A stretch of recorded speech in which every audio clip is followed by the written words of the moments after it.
Let's see what we got. All right, people, ladies and gentlemen, what it do? AFN. As you know, when that phone goes off, that means the show is about to be on. This is Friday Night Madness with AFN. Your boy Just KSTYLZ.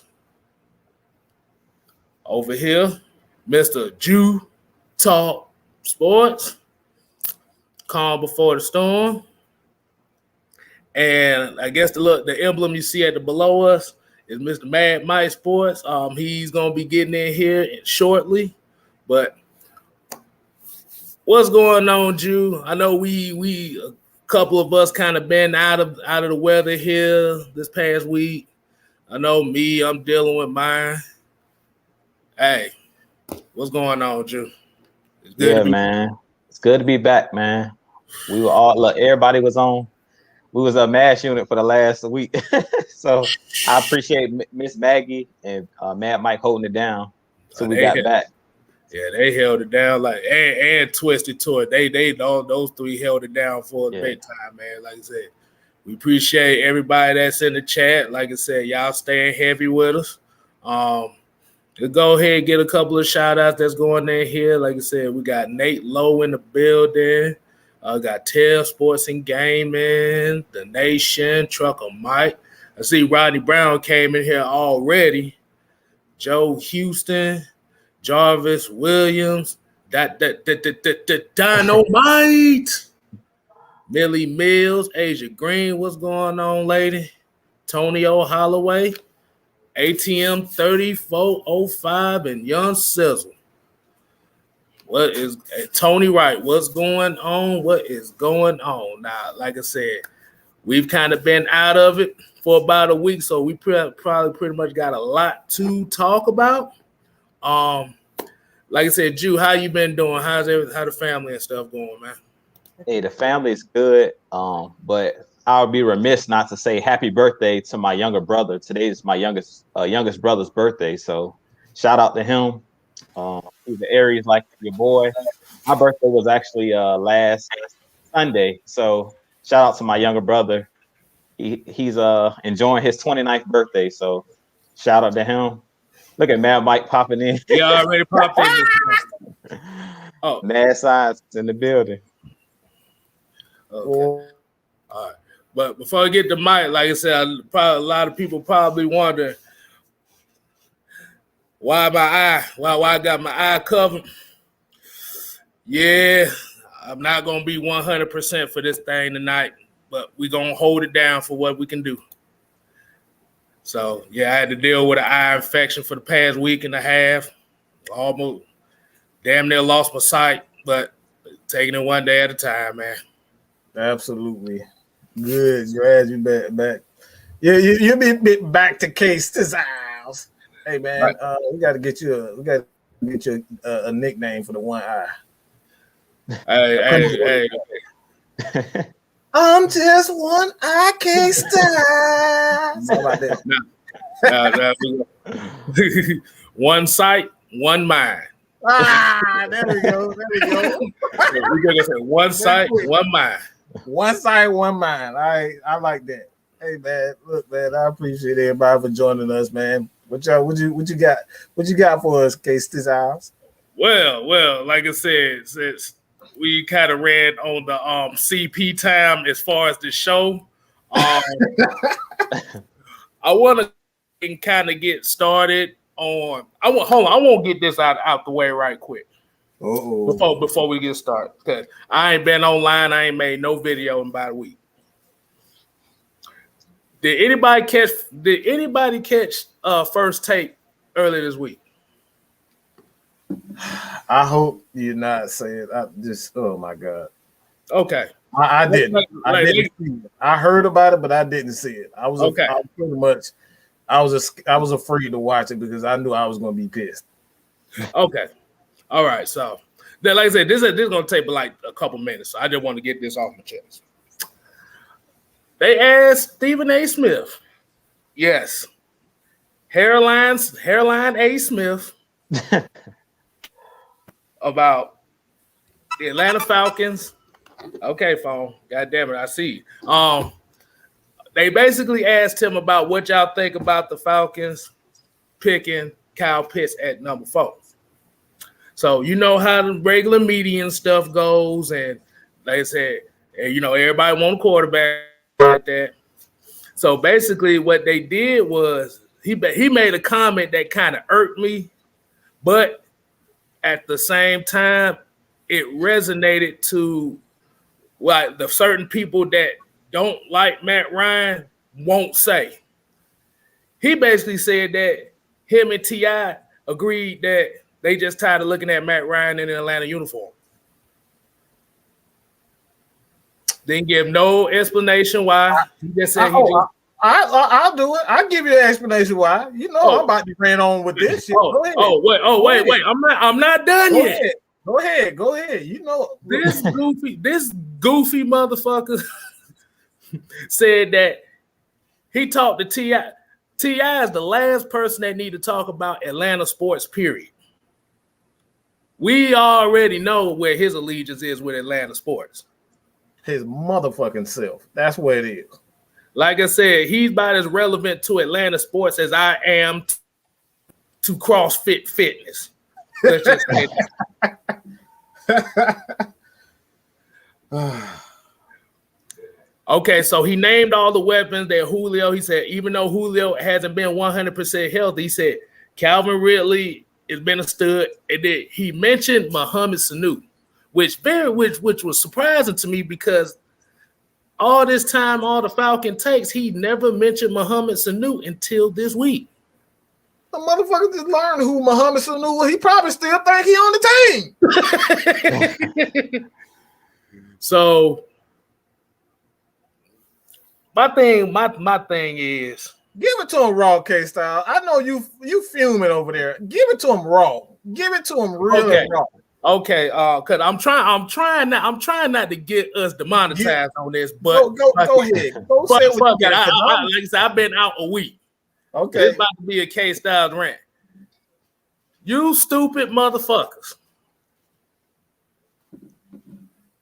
Like I said, I see the people online and on Twitter and stuff talking about people that don't support get a quarterback at number 4 is a bunch of suckers. Well, you motherfucker, are you gonna goddamn shop? Are you gonna buy a car? No, let me take this back. These are the same folks that will take their stimulus money and go buy a new car and can't motherfucking pay it off and end up getting their shit repoed. Yeah. These are the same motherfuckers.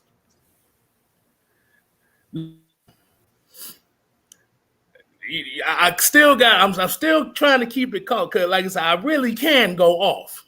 But you know what? They haven't come to see me go off. That's why Mad Mike Sports is in this building. This is the guy that goes off.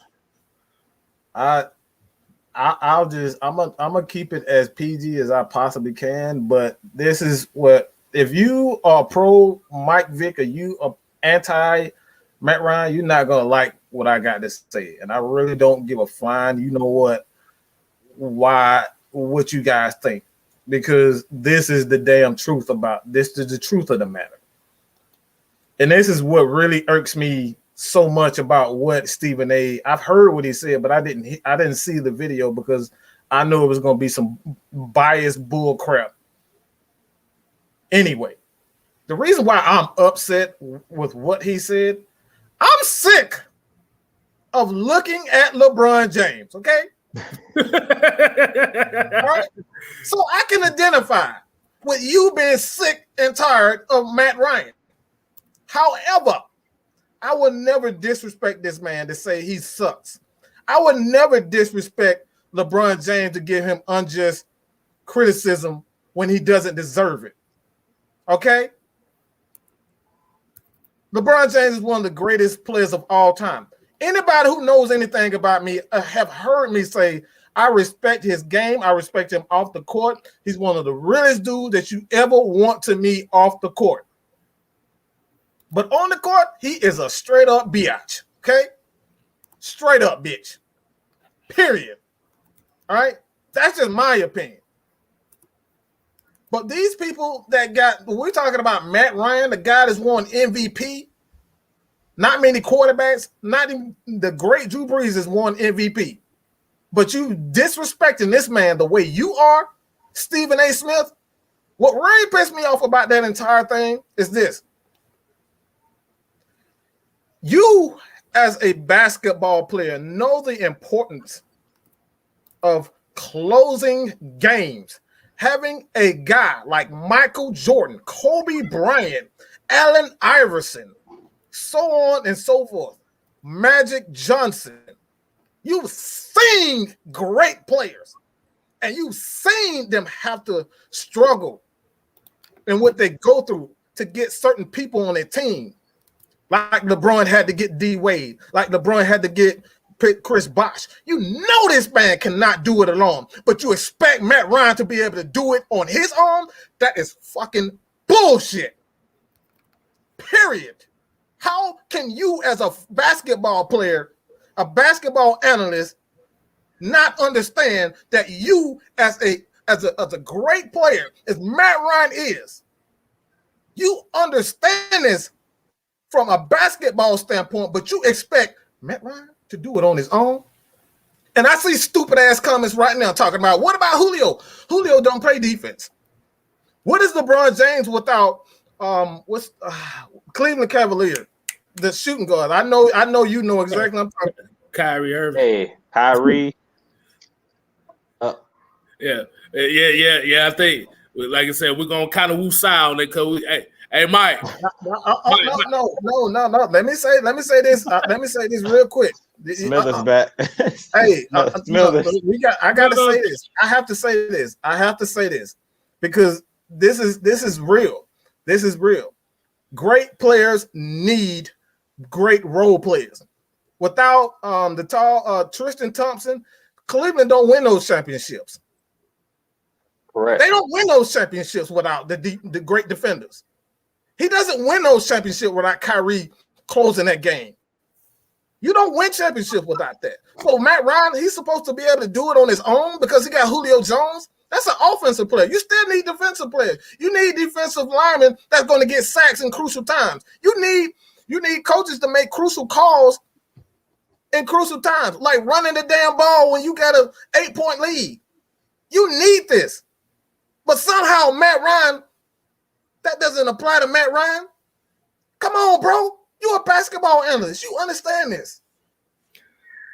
I just came up with something. I think the reason why it's like that, because remember, the quarterbacks that they put on the pedestal, Drew Brees and Aaron Rodgers, if Matt Ryan wins a Super Bowl, he'll be on the same pedestal as them because remember,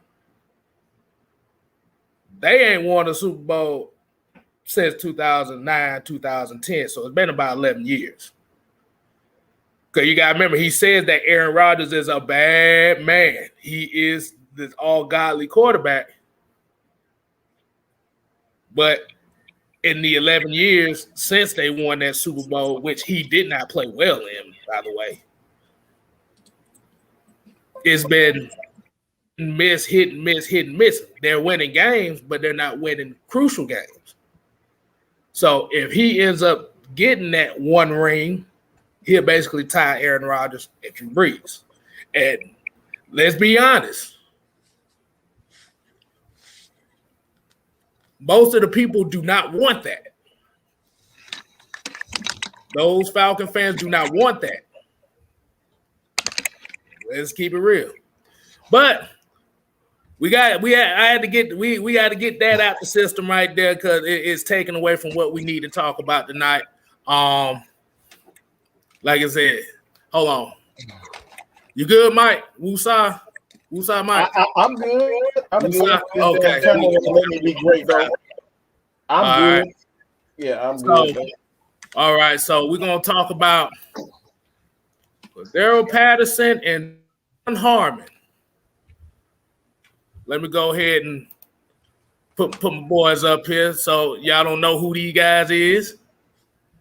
If it decided it wants to pop up, don't worry about the names being swapped out. I didn't see.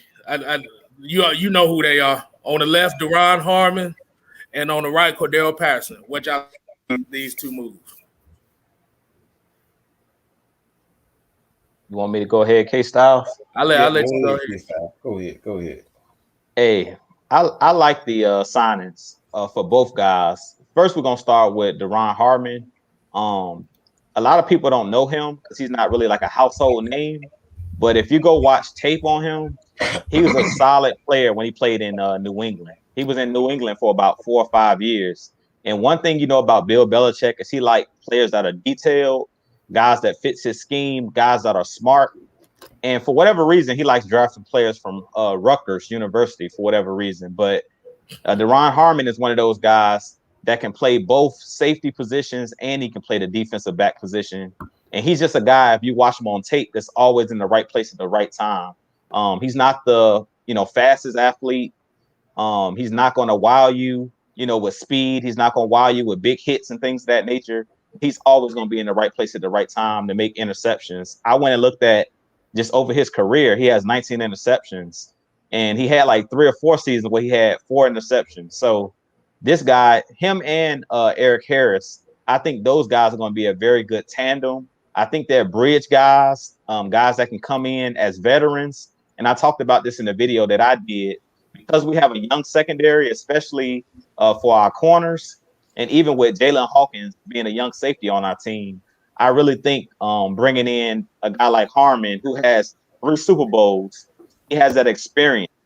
And I think he's going to bring a lot to the table. Him and Eric Harris are going to be guys that's going to come in, as Mike always say, get the job done. They're not going to be guys that's like household names like Earl Thomas, Ed Reed. They're guys that like a Rico Allen that we had here, but a little bit more talented. Because I feel like one of the Rico Allen's biggest struggles was he just didn't have the size. Rico Allen was a small guy. So these guys are 6 feet plus, 200 plus pounds. And Mike talked about it in our last show when we went live. Nobody was scared of Ricardo Allen, like as far as, coming across the middle or anything like that. He was just a guy that was cerebral. That's all really Rico Allen brought to the table. He didn't have great athleticism. He was just a guy that was a leader. So I really think a guy like Deron Hartman, he's going to bring a lot to this defense with his veteran leadership. And I feel like both Harmon and Eric Harris, both guys were captains of the defense. Last year in Detroit, Harmon was one of the captains of that defense, one of the older guys on the team. Eric Harris is another guy when he was with Las Vegas that was one of the guys that was one of the leaders over there. So it looks like we're bringing in high character guys, but guys that can play Dean Pease' scheme, because we know Dean Pease did coach in New England for a couple of years. So he likes safeties that can play multiple positions, and both of these guys are interchangeable. So I really like the signing of Deron Hartman, Cordarrelle Patterson. I think he's going to be one of those guys that's going to be used in a lot of different ways, especially in the kickoff return area and special teams.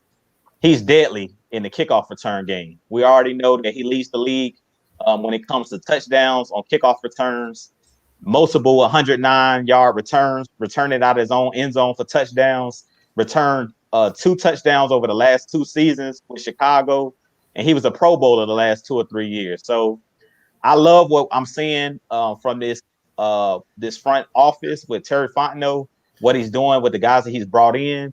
And I also think that Cordarrelle Patterson is actually going to have a bigger role in the running back room. I don't know if you guys seen it on the depth chart, but they're saying he's going to be the second running back. So we said running back by committee, and we seen, I don't want to jump the gun, but we did let go of Ito, and now with him coming into the fold in that running back room, it looks like we're going to have a power running game because all of the running backs that we have are downhill runners. Davis is a downhill runner. Cordarrelle Patterson is downhill as well because he's 6'2", 240 pounds, but he's a guy that's explosive as well. So you can use him on outside zones as well. But Quadri Olison is another guy. I call him the baby Michael Turner. He's another guy that's built stout, and he's not going to use a lot of speed. He's the guy that's going to go downhill. So it looks like we're trying to bludgeon people, which I like. It looks like we're going back to old school 1999. Jamal Anderson type football where we're going straight downhill. It's not going to be a lot of, dancing in the backfield like we seen with Ito Smith, like we seen out of guys like Devontae Freeman, Kevin Coleman. It looks like we're going straight power football. So it looks like we're trying to be a tough nosed, hard nosed team, and I love it because, as you know, teams that are tough, hard nosed teams that run the ball downhill, you play ball control. That's the way that you control the clock. That's the way that you keep a defense that's not that good off the field. Keep them fresh. When you have a team that can run the ball, look at the Baltimore Ravens. That style of game that they play, running the ball downhill, and then you can hit teams over the top with play action. I really think this is going to be huge. These guys that we brought in are going to be huge for this team. I think Arthur Smith bringing in his team, that run first scheme, play action scheme, is going to be key to us winning a lot of games this year. And I really think that our defense is not going to be on the field a whole lot because I can see us doing a lot of ball control and keeping opposing offenses on the sideline. All right. So before we get to Mike, let's go ahead and get a couple of these comments right quick. Because I know we there a lot of people are tuning in heavy. They got a whole bunch to say here today. Like I said, a lot of people are happy with the moves. People are excited about, Cordarrelle Patterson kind of being like that X-back, that guy you don't know what he's going to do out there type of guy. Let's see, Tell Sports and Gaming here says they pick up going to be a good addition and give our special teams, offense and defense, a better boost. I definitely agree with that one. Fred Moore Jr. said he loved the signing. Like I said, that's pretty good. Atlanta Nation actually had a good comment. He said Patterson equals field flipper. You might need to put that on the T-shirt. put Patterson's face and then just put field flipper at the bottom. Hey man, I like it, man. I like it. I absolutely agree though. All right. Go ahead, Mike. Tell me what you think about these moves, man. Well, one thing that I've always stated is that it's like oftentimes teams and coaches like to make that splash move to get the fans excited. And this is one of the main reasons why I'm so against Justin Fields. I'm so against Trey Lance, because you're looking for that excitement when you can get excitement from guys like Cordarrelle Patterson.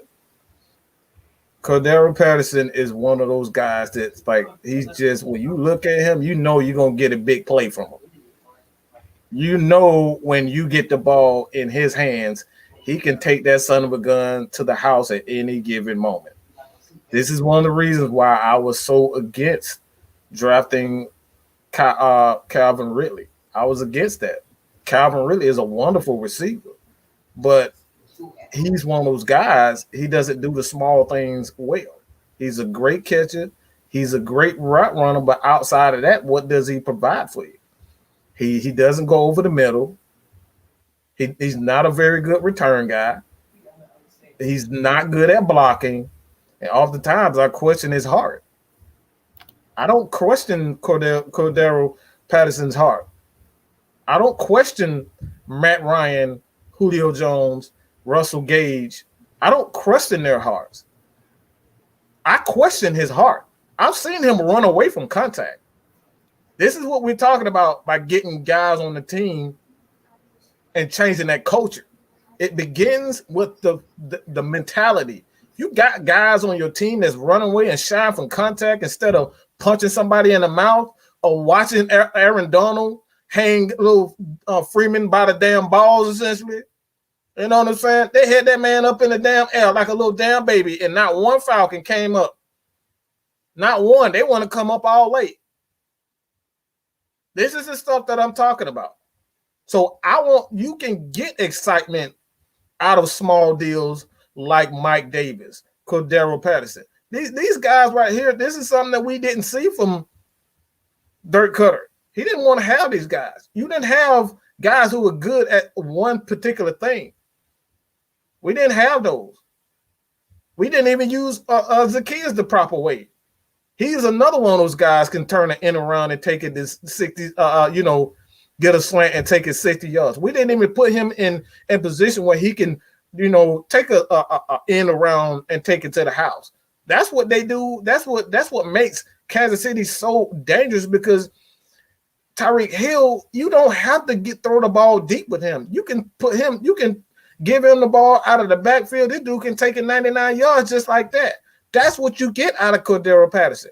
That's another dimension with this Falcon team. And it only cost him, what, $2-3 million? That's it. It didn't cost us a fourth round. It didn't cost us a first round pick, a fourth.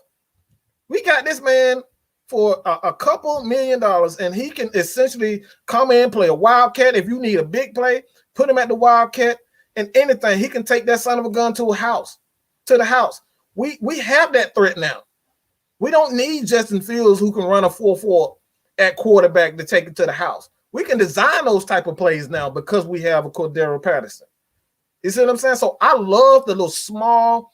I always say this, and when I say it, y'all gonna know exactly what I mean. The small, intricate details of football. That's what we need, and that's what Cordarrelle Patterson. That's what Quadri Olison. That's why he hasn't been released yet, because the small, intricate details that make your team a better team. You can get that 1 yard on the goal line. You can get that 1 yard in the fourth quarter. Hand him the ball, and that big monster is going to get that 1 yard for you to keep the clock running. That's what Dirk Cutter didn't do well. So I love what they're doing right now.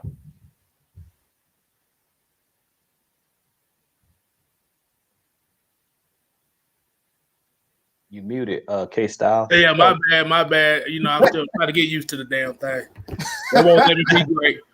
Hey, there was one interesting fact that I found out about Cordarrelle Patterson that just made my jaw drop. Okay. As we know, he is he's a Pro Bowler, kick returner, specialist type of player, right? Mm-hmm.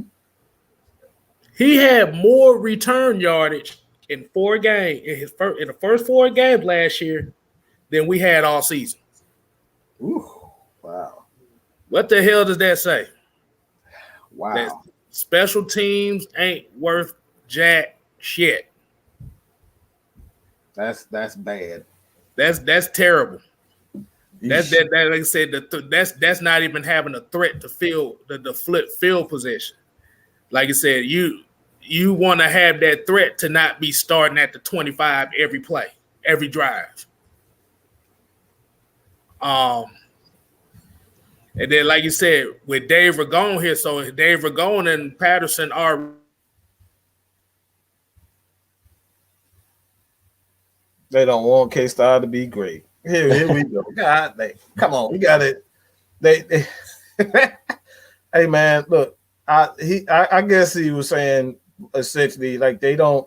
You got Dave Ragone, who's the offensive coordinator. He knows how to use this guy. He knows how to use Cordarrelle.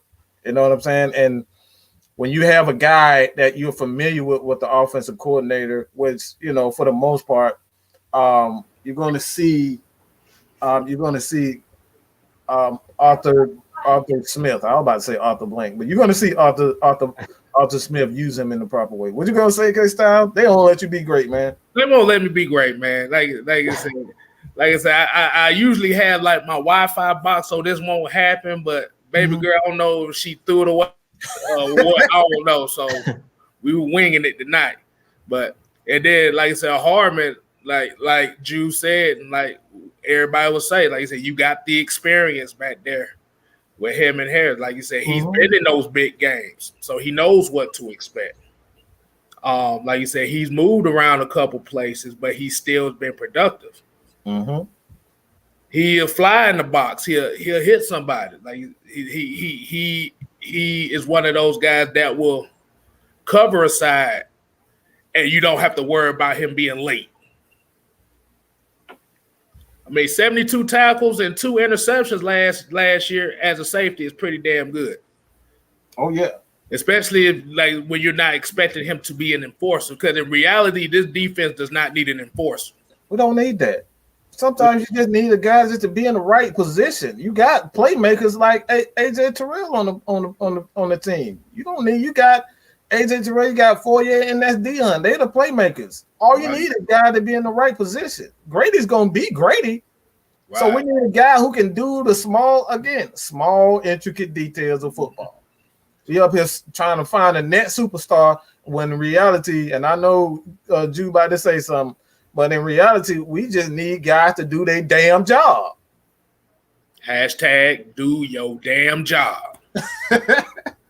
Exactly. I just wanted to piggyback on what he was saying. It's like that's the biggest problem I feel with like the Falcons fans in general. Like when we're talking about this fourth pick and we talk about Matt Ryan, we want the flashy, shiny toy. We don't want to get the job done. Like what I want to ask a lot of the Falcons fans are, do we really want to win a Super Bowl or do we just want to sell tickets and like be, you know, have the shiny toys? You know what I'm saying? Like it's a lot of teams that are flashy, but they don't win. Like New England wasn't really never known as a flashy team when Tom Brady was there.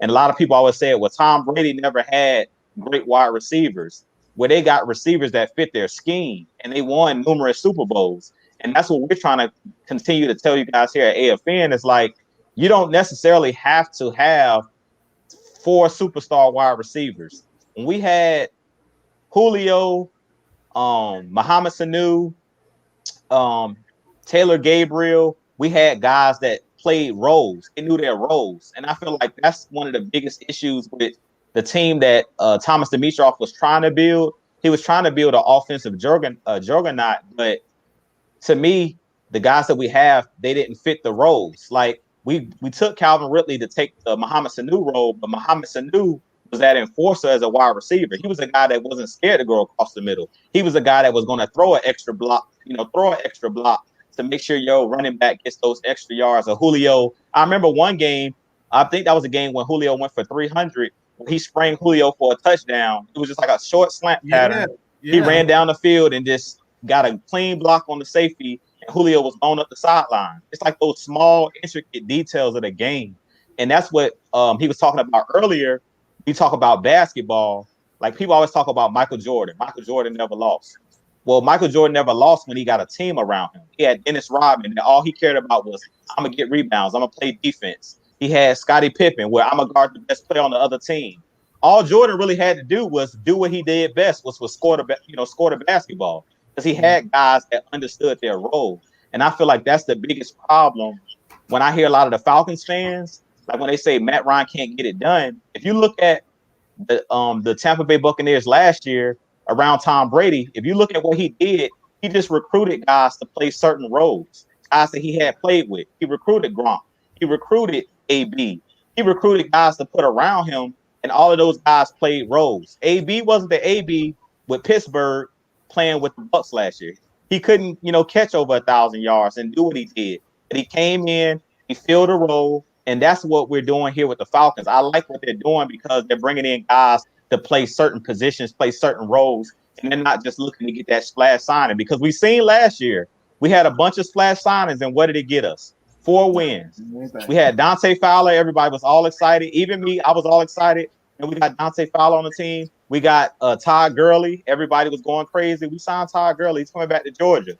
And we didn't do anything. Well, all of those splash signings that we thought in the offseason, we thought we were going to be a playoff team. It didn't get us anywhere. So sometimes bringing in these guys that are role players, understand what their role is, and they embrace that role, sometimes that's the best thing for you. The prime example would be a team like the San Antonio Spurs in the NBA. Woo! They're a fundamental team, but they get the job done. Like, they're not the flashy team, but they won 5 championships because they're a lot like the New England Patriots.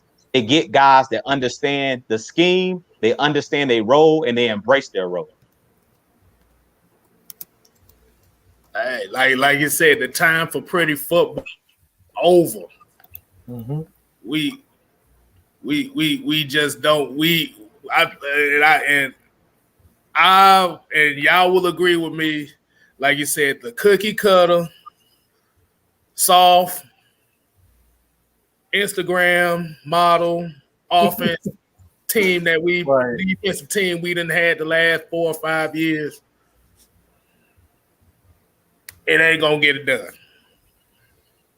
One is if the Falcons want to establish some sort of credibility within the NFC South, the NFC NFL, you're going to have to change the mentality and the way that they're attacking this free agency and how they picking, re-signing certain players. They letting me know they want the dogs. They don't give a damn about, like you said, the flashy new cars. Like I said, I'm about to say a damn Hellcat sounds good.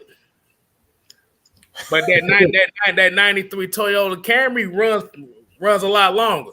Right. So, give me that 93 Camry. You can have a Hellcat. Give me that 93. Yeah. I can have that car for 30 years. Mm-hmm. Absolutely. That's it. That's the truth. And guess what? That 93 Camry, I could pay that car is paid for. That Hellcat or that Tesla everybody likes. Mm-hmm. I ain't finna do no 12-year payment to pay that shit off.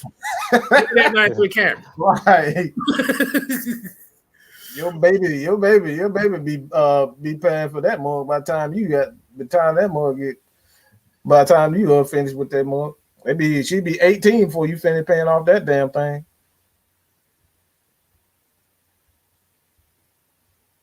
Oh Lord, he done come on. Well, look, golly. Well, I was already done, so I already got my thing out there. But let's go and get to the next one. Like I said, so we can all basically agree that that they going in the right direction with these two and all they do. Let's get to the next topic because I know somebody already wanted to.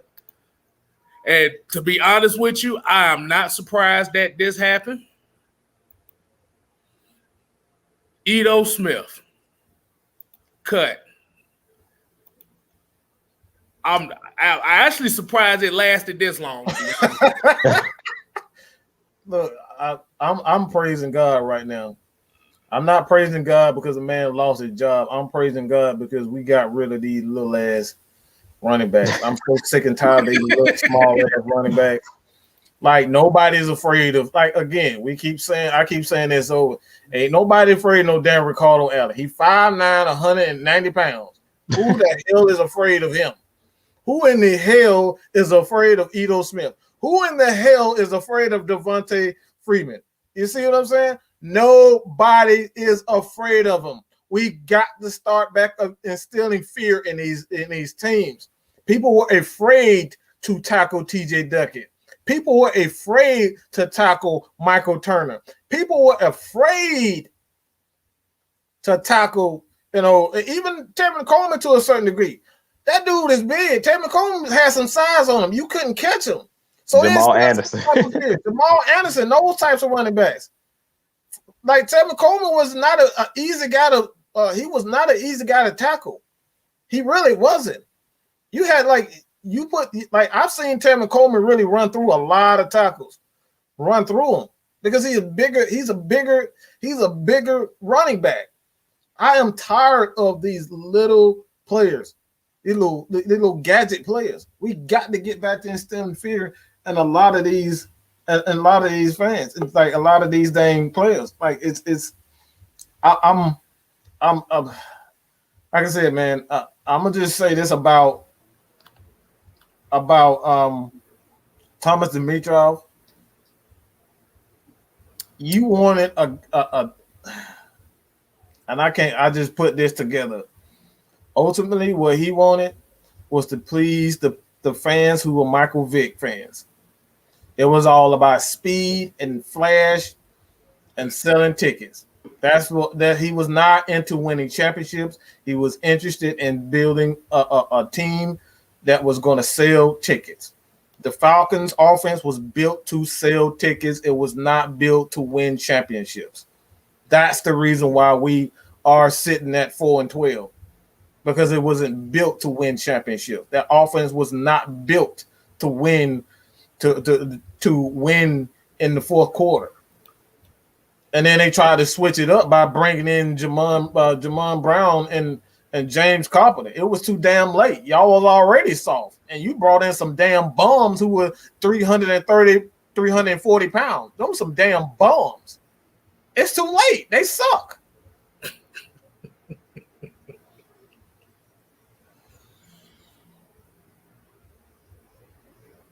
So you got a gay style. I mean, you got a gay style, Jew. That's all I gotta say. What more do I gotta say about them damn? Like, what more do I gotta say about Jamon Brown and James Cropper? We thought anybody afraid them damn bums. We thought you was about to really go in. I was, but I held back. I was. But that was about 300 pounds of pudding back there, boy. That's 300 pounds of pudding. I'd rather have Beavis and Butthead at left guard than that. Them two. Bro, that was terrible, man. But Lord have mercy, man. Edo Smith, yeah, like I said, I kind of expected it to happen. Yeah. He couldn't stay. Like I said, he couldn't stay healthy. He was nice for what he did. Like you said, he gave you flashes of it, but like you said, the small, intricate details. He can't pass block. You need running backs that can block. And I want to go back to Jude's point earlier about the splash free agency signings. Oh, yeah, Dante Fowler, 2.5 sacks. Todd Gurley, 650 yards and 9 touchdowns. I digress from my point. Getting back to Edo Smith. Yeah, we scat bats are nice, but the best ability is availability. And if you're not available, you getting hurt all the time. This is what they're looking at. They getting rid of all the guys that ain't gonna stay on the field, don't really have no type of versatility.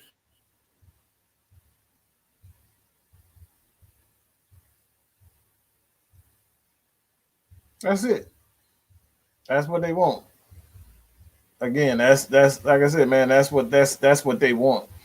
We keep going back to the same issues, like, and you know, it's not like I think Edo had versatility to a certain extent, but they weren't using him the proper way. Like Edo is a scat back that you can use out, like similar to how we was using how the Saints use AK. AK is a guy that catch the ball out of the backfield, and he's an outside zone running back. He's not an inside player. Like we try to use him like he's damn TJ Duckett or something. Like he's not damn TJ Duckett.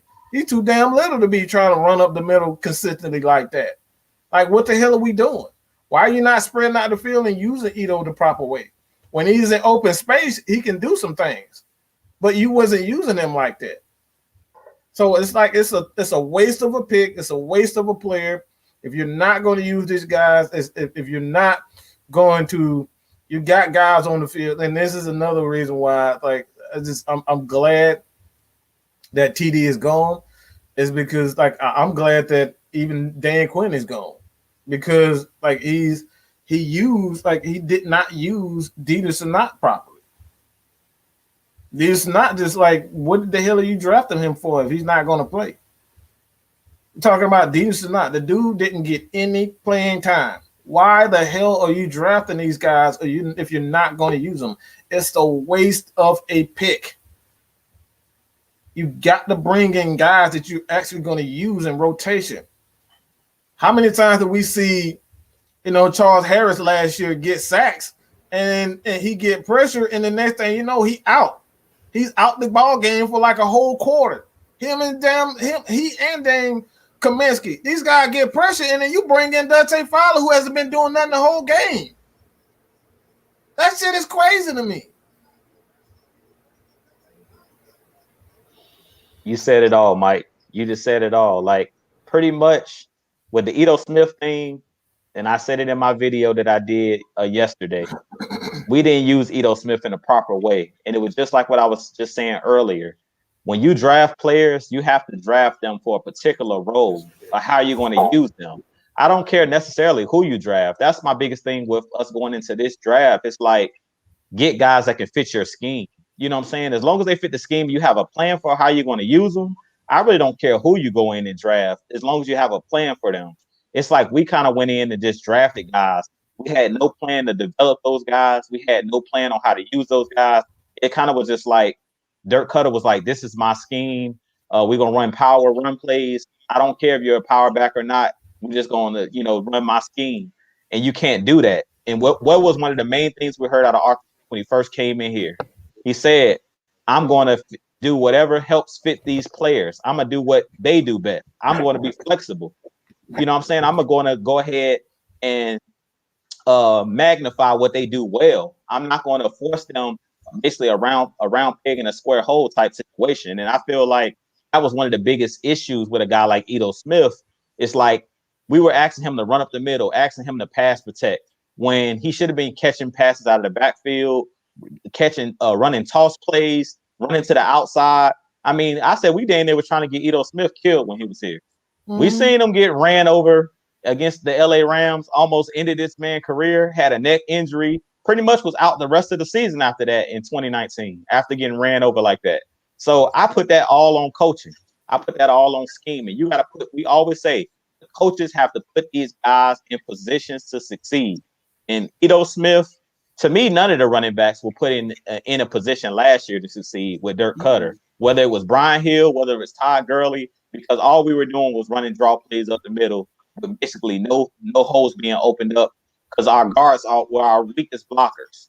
Carpenter was one of the weakest blockers on our team, and we were running for whatever reason right behind him majority of the times. So it was just dumb coaching on both parts. So I really feel like the Ito Smith, him being released, I'm relieved for Ito Smith because the way that we were using him, we were trying to end this man's career early. We were trying to get this man killed. So I'm glad that he's going to move on to greener pastures because I really believe if he goes to a team that knows how to use his skill set, like I can see him playing for a team like Cincinnati because they had a guy like Giovanni Bernard that they recently lost who plays similar to his style. Quick passes out of the backfield. New England, who likes to throw the ball to the running back right out of the backfield. I prefer, though, the bigger backs because these bigger running backs, when the fourth quarter comes, you're not going to want to tackle somebody 220 pounds coming downhill once you're tired and you fatigued. One coach I heard say, hey, when you're tired, it makes cowards out of us all. We all become cowards when we get tired. And pretty much that's what Turner the Burner would do. Jamal Anderson. When those guys coming downhill for 4 quarters, when that fourth quarter comes, you wore out. You wore out. You don't want to tackle those guys. Ito Smith, linebackers enjoyed coming down because he was the nail and they was the hammer. When you got somebody like Mike Davis, that's a bowling ball, that's 200 plus pounds coming downhill, built like a fire hydrant. You don't want to hit this dude. You ain't trying to tackle that. You ain't trying to hit that dude, dog. You making business decisions, especially if you're a cornerback. You on the edge and you one-on-one with one of these running backs with Cordarrelle Patterson. You like, hey, he lowering his shoulder. Hey, when the fourth quarter come, you like, dog, hey, I'm gonna sit this one out, dog. You ain't trying to go head up. Right. You ain't trying to do that. You ain't trying to do that Oklahoma drill, dog. Hey, no. Hey, man. Hey, we got some. Let me see if we got some. Boy, you muted again. Hold up. Wait. There we go. Hold up. There we go. I had to mute myself. Like I said, this is crazy. I also want to talk about one more free agent signing too before we kind of get to the Q&A portion of it. Okay. I'm gonna put the banner up so people can see it. Basically, I was saying, have you heard about Post Malone, the new Falcon tight end? Oh my God, you just had to go there. You always find something. You can't tell me the dude don't look like Post Malone.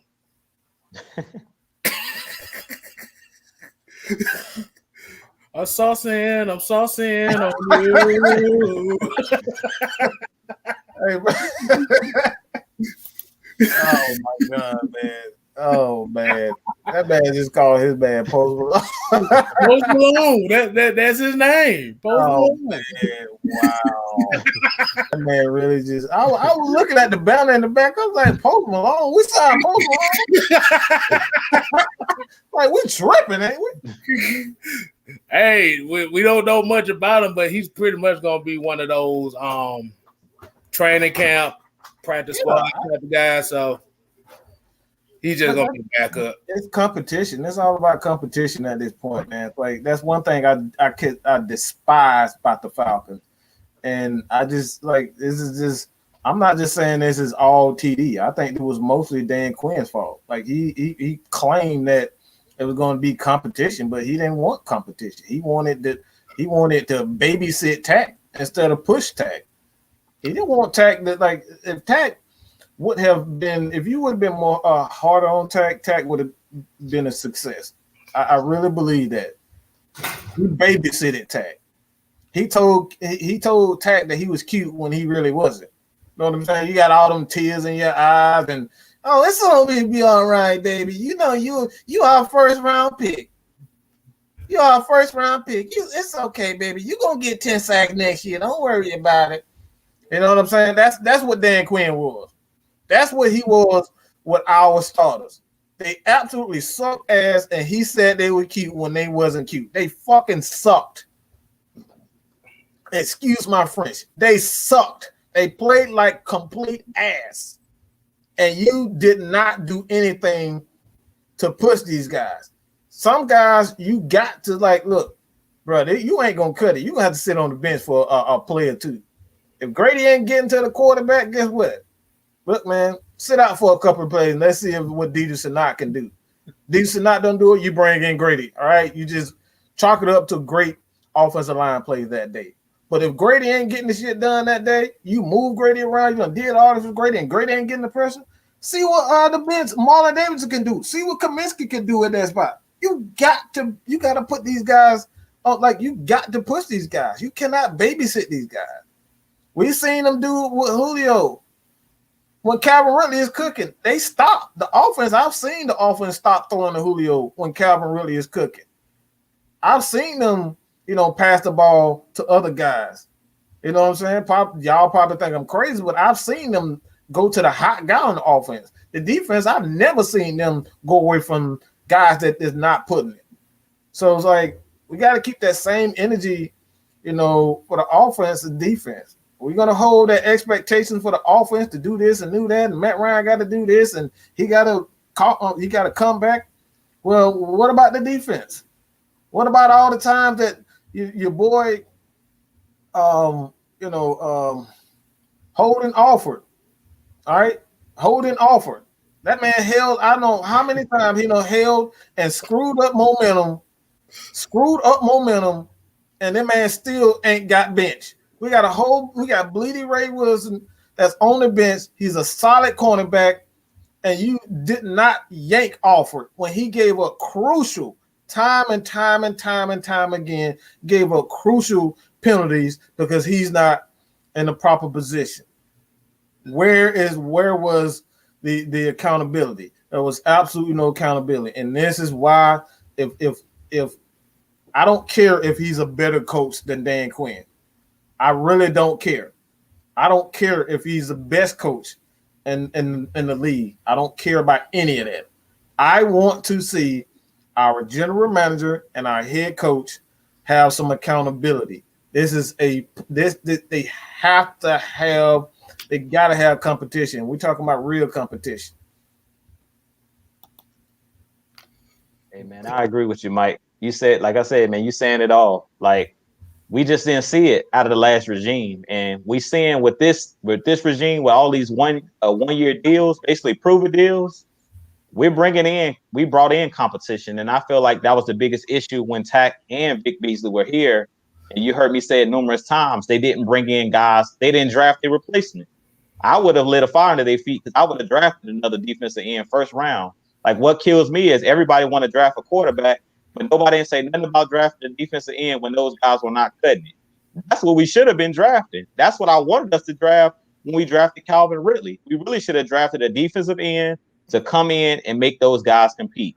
We should have been drafting defensive tackles. We should have been drafting guys on that defensive line to light a fire under those guys' feet, to make those guys hungry. But we kind of just handed those guys starting positions. And that's been one of the key problems with this Falcons organization over the last couple of seasons is we just been giving guys positions instead of making these guys earn it. Like you said, if you got a guy like Bleedy Ray, every time he come in the game, he get an interception. Why is this guy not starting? Like we've seen it numerous times in the Bears game. They had all the momentum. Next thing you know, what they do, put Bleedy Ray in the game. This dude come down with an interception in a clutch moment. Like in the Panthers game, who came up with the game-winning interception? Bleedy Ray. Like that goes to show you this guy's a playmaker. He's not the fastest, he's not the strongest, but he's just like a guy like Deron Hartman that I'm just talking about. He's in the right places at the right times. He's a smart player. So you have to play those guys that make plays. It shouldn't be about what player makes the most money. I feel like that's another problem with us as a Falcons fan base. We always want to talk about somebody's wallet. This guy's making this money, this guy's making that. Like you said, if they're not cutting it, I don't care what their contract look like. Bench them and bring in somebody off the bench, because sometimes that's how you find a diamond in the rough. When it's guys that's not out there cutting it, you bring somebody off the bench. You never know what you got on your bench until you put these guys in live fire. I've heard too many times with the old regime where this guy is not doing enough in practice. Put this man in the game and let's see what he can do when it's live. You never know. You might have a scar on your hand. We never would have known what Tom Brady was if Drew Bledsoe didn't go down with an injury. So it's the same thing with our Falcons. We don't know what we got in John Kaminsky. We don't know what we had in Charles Harris because we didn't give these guys opportunities. So we have to continue to give these players opportunities to show what they can do. So I completely agree. I love what I'm seeing out of Terry Fontenot and what I'm seeing out of Arthur Smith, because it looks like they're bringing in a bunch of different guys. Like we got about 4 or 5 tight ends, and they're going to make these guys compete for these positions. They're not going to just give these guys anything. You're going to have to come. You're going to have to earn it. And that's what I feel like all of these players is on notice. We talked about it last season. Grady, Deion Jones, Afoye Aluakon, all these guys that want new contracts, hey, your job is on the line. Ain't nobody safe because they didn't draft none of these guys that's here. So it's a whole new regime in this thing. So I'm loving what I'm seeing out of the front office. Hey, I was about to say the way that like you said, with Dan Quinn and Tat, it was like your grandmama when you damn broke the damn window or killed the cat. Like, it's okay, baby. Make sure you go in the kitchen. I got some cornbread and I got some squash in there for you. Hey, don't worry, we're gonna bury Betsy and Lord bless. Like that, we don't need that. We didn't need that. Mm-hmm. I'm sorry, because like I said, I was mad as hell. Like you said, like the comment Brian people said, Bleedy Ray Wilson led the team in interceptions. Why he's not getting more playing time? He should be getting. He's earning it with his performance. He's earning it with his performance. If he's out there making plays, why is he not playing? I don't get that. Exactly. Charles Harris damn near led this team in sacks. He was only a sack and a half away from leading this team in sacks. Mm-hmm. And we only seen him like 4 games. That's a problem. What more can you say about that? It's like, dude, I understand. This was basically that instance of the coach having his favorites and trying to make sure his favorites perform instead of letting the game flow. Yep. That's all it came down to. And I think a lot of players saw, bruh. We saw Tyler Davison dap up Saints players after they got scored on. And as a coach, I don't want to see that. Remember the video I said that when talking about he made plays? I was like, yeah, he made plates. Yes, he do. He made plays. He made collard greens, macaroni and cheese, all that. Because after that game, I was done with him. We got Mark Godby got a $4.99 super $4.99. Said Fontenot will fill team needs via free agency. He will draft the best at each pick. If Atlanta picks at 4, will it be Kyle Pitts? Dogs. I sure hope so. I sure hope we take Kyle Pitts, because if he's there, and look, we picking at 4. Hey, I'm taking Kyle Pitts hands down. I said if we're not trading back, I want Kyle Pitts on this team. This dude is a generational talent. We've talked about it numerous times. This guy as long as he stay healthy, knock on wood, this guy could be a Hall of Fame player. He has that type of talent. I'm not saying he's a Hall of Fame already because he hasn't played a down in the league, but he has all of the physical tools to be one of the greatest tight ends ever. This dude runs a 4.4, 6'6", 245 pounds, longest arms we've seen out of a wide receiver tight end out of that position. Hey, look, this dude meets all the measurables. He knocked all of the measurables, out at his pro day. This guy can run every route on the route tree, runs routes like a freaking wide receiver. Hey, he's a can't miss prospect. It was just like DK Metcalf when he came out, and I seen him dropping in the draft. I'm like, you see this dude's combine? This dude is a freak of nature. This dude was made in the lab somewhere. This dude ain't from planet Earth. Some guys, you can just look at them and see that these guys are going to be stars in the league. He's just a physical specimen. That's what Kyle Pitts is. I knew when I first laid eyes on DK Metcalf at that combine, this dude's going to be a problem. One of the highest verticals, one of the fastest 40 times, and this dude's 6'4", 6'3", pretty much 200 plus pounds. He's just a physical specimen. So it's the same thing with a Kyle Pitts. Whatever team he goes to, he's going to be successful, and he's a guy that can come in day one and help your team. So I feel like if we want a player that's going to come in from day one and hit the ground running, like as a starter, you go with Kyle Pitts hands down. If you want somebody that can start, that can impact this team right away, and who's going to pull coverage away from guys like Cordarrelle Patterson, the guys like Calvin Ridley, Julio Jones, and who's going to create more running lanes for guys like Mike Davis. Because a lot of people are looking like, well, we may take Travis Etienne, or we may take a guy like Najee Harris. But when you have all of those receiving threats, you don't even need Mike Davis could be the starter. With all of these wide receivers and tight ends we got pulling coverage, we're good with the running backs we got. We can take a guy maybe in the 4th or 5th round as a running back. We don't need one of the top running backs with all of the weapons that we already have on the outside. And if you go out and get a guy like Kyle Pitts, who's going to be a freak of nature in the middle of the field, who's basically going to control the middle of the field, which is basically the most important position in the league now, because we know everybody loves to throw across the middle. That's the quarterback's best friend, throwing the ball to the tight end. When Tony Gonzalez was here, that was Matt Ryan's safety net. So I feel like if we go out and get a guy like Kyle Pitts, it's a matchup nightmare. You can't match up with it. In the middle of the field, he always has a mismatch, no matter what. Even if you double team him, it's a mismatch because of his size. I seen this guy in college being double teamed, still catching the ball. So, like, I love Kyle Pitts, man. Like, y'all know I'm infatuated. I got the man crush.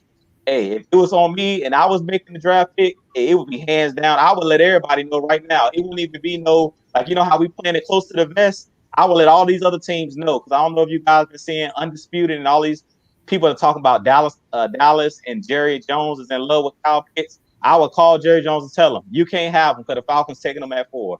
So unless you trading up to 2, or you trading up to 1, or trading up to 3, Kyle Pitts ain't going to be there. So you might as well stop talking about Kyle Pitts in Dallas. Because if I were the GM, Kyle Pitts would be my pick, man. I would take this kid, man. I love what I've seen from just his tape and what I've seen out of him in college. His tape don't lie. If you go look at the man's tape, it's like this dude is going to be a problem in the league. Hey, like I said, for me, I don't give a damn about the combine. I look at the tape. The tape says everything. We're not going to call him Kyle Pitts. We're going to call him Stretch Armstrong. I don't know, Stretch Armstrong. That's basically how he's built. Since we're saying that right here, I want to ask the people in the chat. I want to ask Mike, and I want to ask Jew here.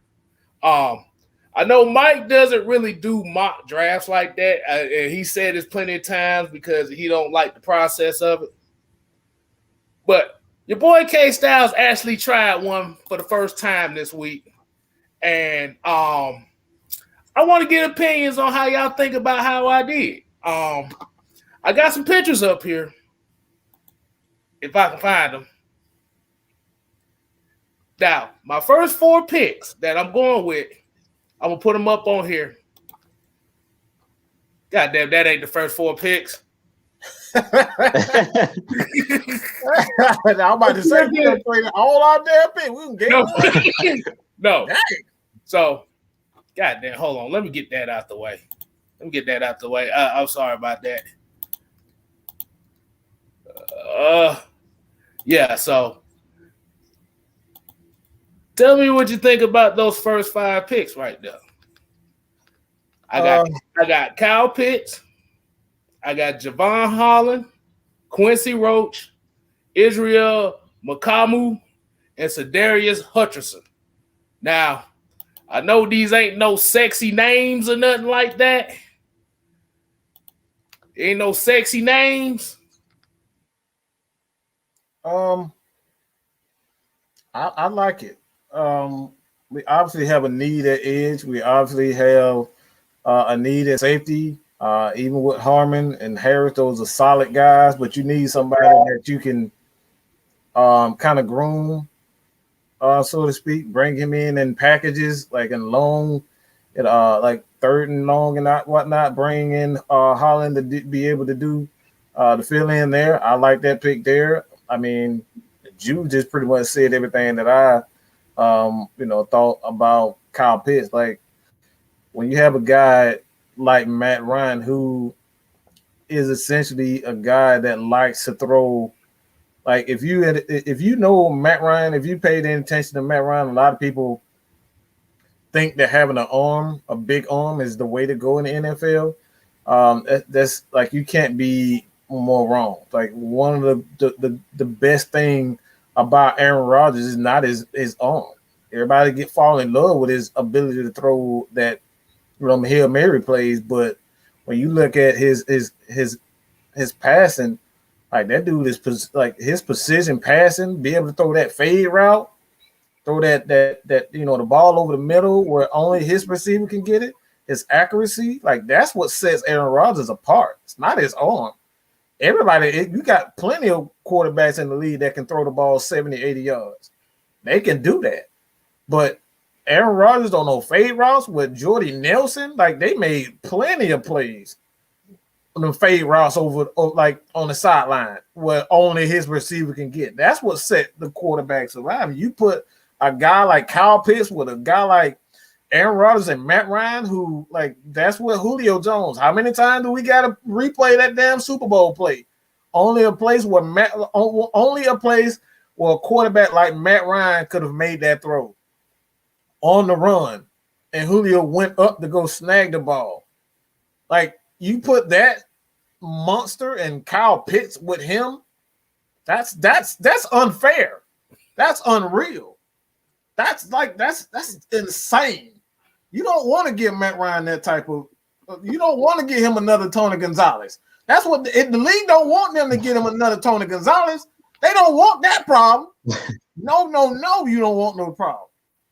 Matt Ryan with a TD. Matt Ryan, just think about this. Matt Ryan with George Kittle. Just think about that for a second. Big George, a Gronkowski, or Travis Kelce. Picture that. Picture Matt Ryan with those weapons. That is a problem. The NFL ain't ready for that, bro. They don't want those problems. So, like I said, I love it. I love those picks, man. And like I said, as far as the edge is concerned, that's what we need most. If anything, I don't think we can. I really think we have two Marlon Davis. We yet to see what we can get out of him. We got Bullard. I think they can hold it down for the most part. But I think they need a young guy that they can groom, and I think he can definitely be that. So I like those. I like those picks. All right. All right, because I usually suck at fantasy football, so that's why I usually don't. I don't play fantasy football. I don't draft that well, but I know how to work the shit out them waiver wires. I did. After scouting 300 and something players that you're never gonna see again. I trust me. I grew tired of fantasy. I grew tired of those mock drafts. That's the main reason why I'm tired of looking at 300 players that's not even gonna be in the league. So I'm not doing that crap anymore. Y'all can't make me, goddamn it. and the last pick, hey, I'm about to say, Drew and Mike, on these last few rounds that I did, y'all both have convinced me on these two players here. Oh man, I'm going to show you. Oh no! Y'all have Bobby Brown. Bobby Brown. Y'all have convinced me. And the whole theme I went with that is versatility and value. Now, people will say, pick a quarterback at 4. Why would you get a tight end? Yeah. The issue is you want at the number 4 pick, you want the best value that you can get. Mm-hmm. Now, Kyle Pitts may be overkill, but you have to remember, Hayden Hurst is on the last years of his deal. Julio Jones is on the last few years of his deal. Mm-hmm. They don't know what they're going to get out of Calvin Ridley, so you want to set up a future playmaker for the next 4 or 5 years. Yeah. Like I said, I looked at Jamie Newman. You convinced me, Mike, because I know next year the quarterback that I want for the Falcons come out next year. I don't think we're gonna be able to get him if we win enough games. So, the thing about Jamie Newman, what I like most is he throws an amazing deep ball. It's accurate. He definitely has the arm strength. But the only thing that he needs to work on is intermediate throwing.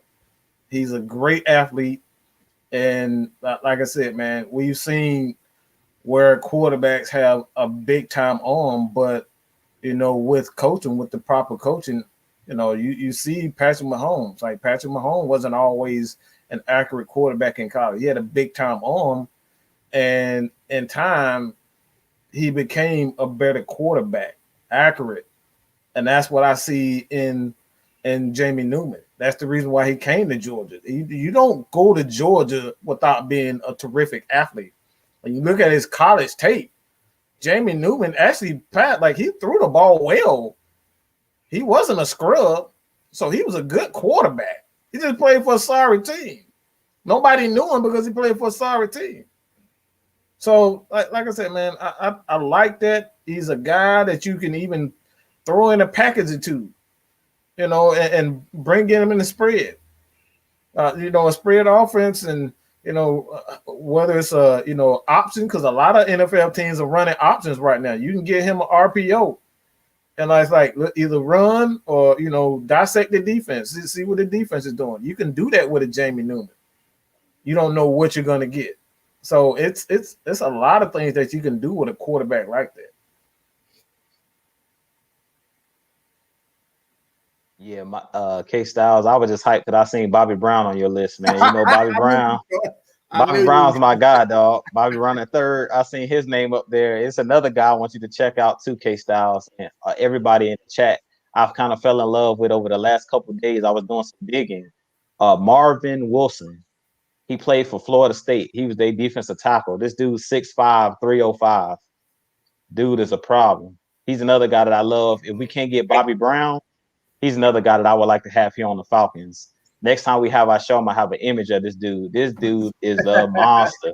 Every little step I take, you will be. Every little step I make will be too. I have nicknames for everybody, boy. Don't get me started. Yeah, man. Bobby Brown or Marvin Wilson. Marvin Wilson to Florida State. That dude, he a problem. He's a guy that built like a refrigerator. You ain't gonna be able to push him out. push him out the hole when you're trying to run the ball. That dude's gonna definitely take up. He's definitely gonna eat up 2 blocks. So that means Grady gonna be able to do his thing. Oh Lord. Oh Lord. Wait a minute. I think I might have found something for you, Jew. Uh-oh. I think I might have found something for you. I cleaned all these pictures out and goddamn, we adding all the pictures back in. Hey man, that's all we do. It's all good. It's all good. If y'all don't know how big Bobby Brown is, look at the terror in the face of this quarterback.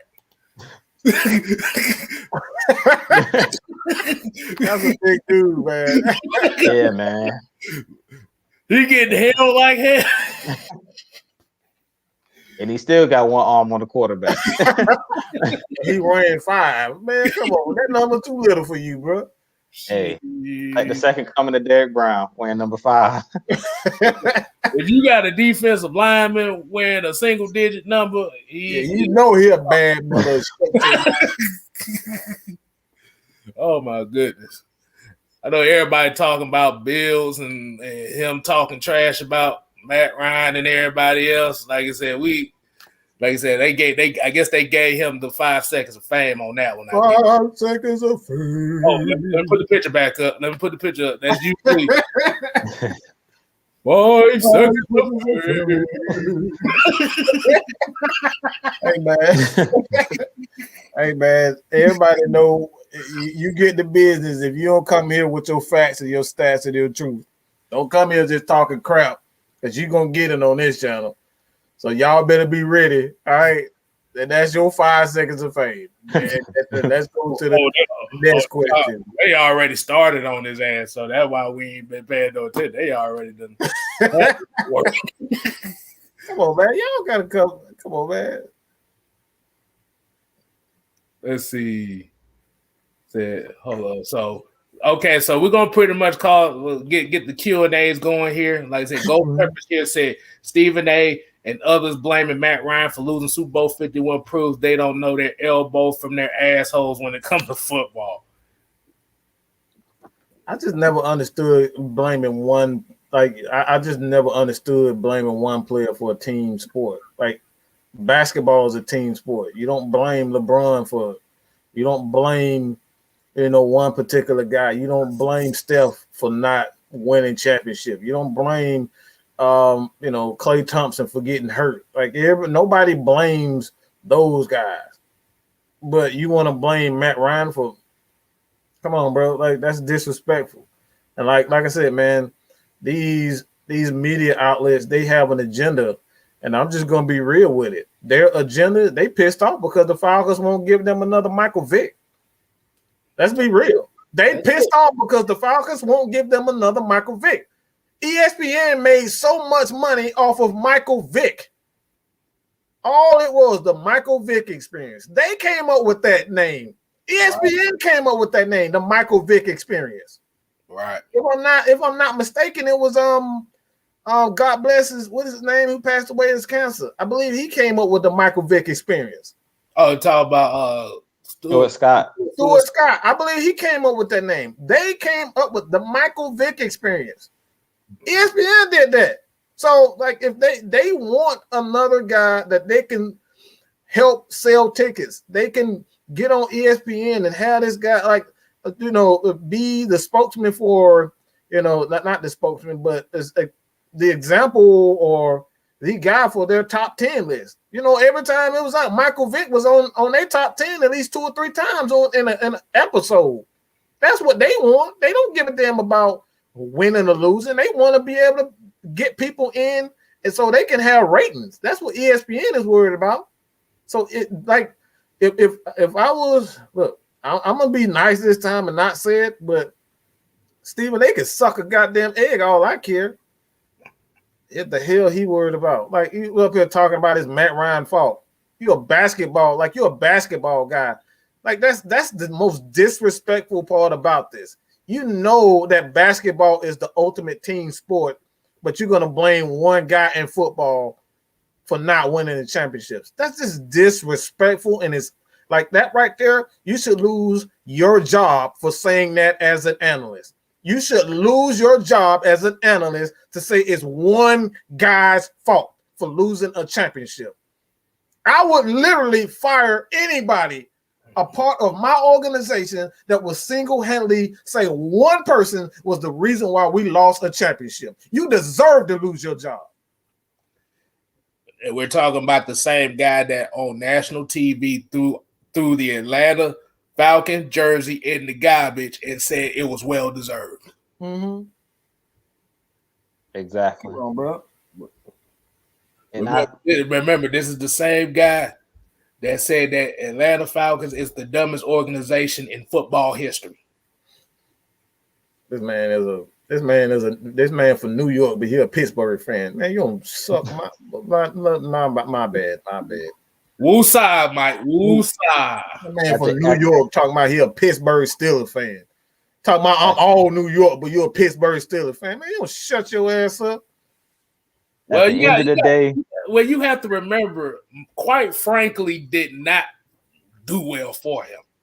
I don't think people remember that show. Yeah, I know. It's the last 2 months before they canned that shit, so he got to say something that appeases ESPN, like you said. What you got, Jude? My bad. What you got? Nah, y'all good. At the end of the day, like I said, I blame it on the media. I don't even blame it on these casual fans that don't know the intricate details of the game. I blame the media. And the reason I blame the media is because we said it numerous times here on AFN and on our channels that the media wants a storyline. We continually said when we seen the Buccaneers win the Super Bowl, Tom Brady always gets all of the credit when his team wins, and when his team loses, he gets none of the blame. How many times have we seen this last Super Bowl?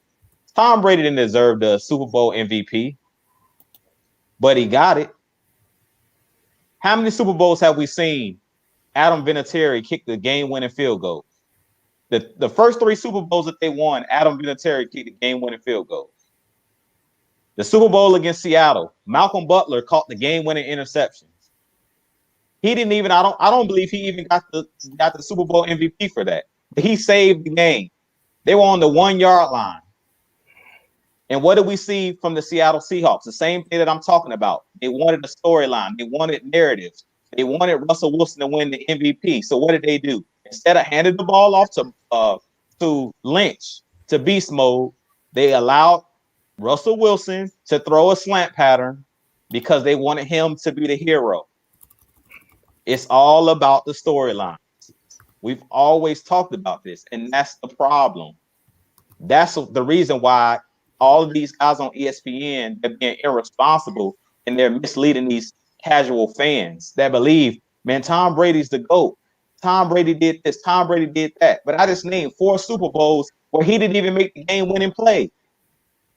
He has nothing to do with Adam Vinatieri kicking a game-winning field goal.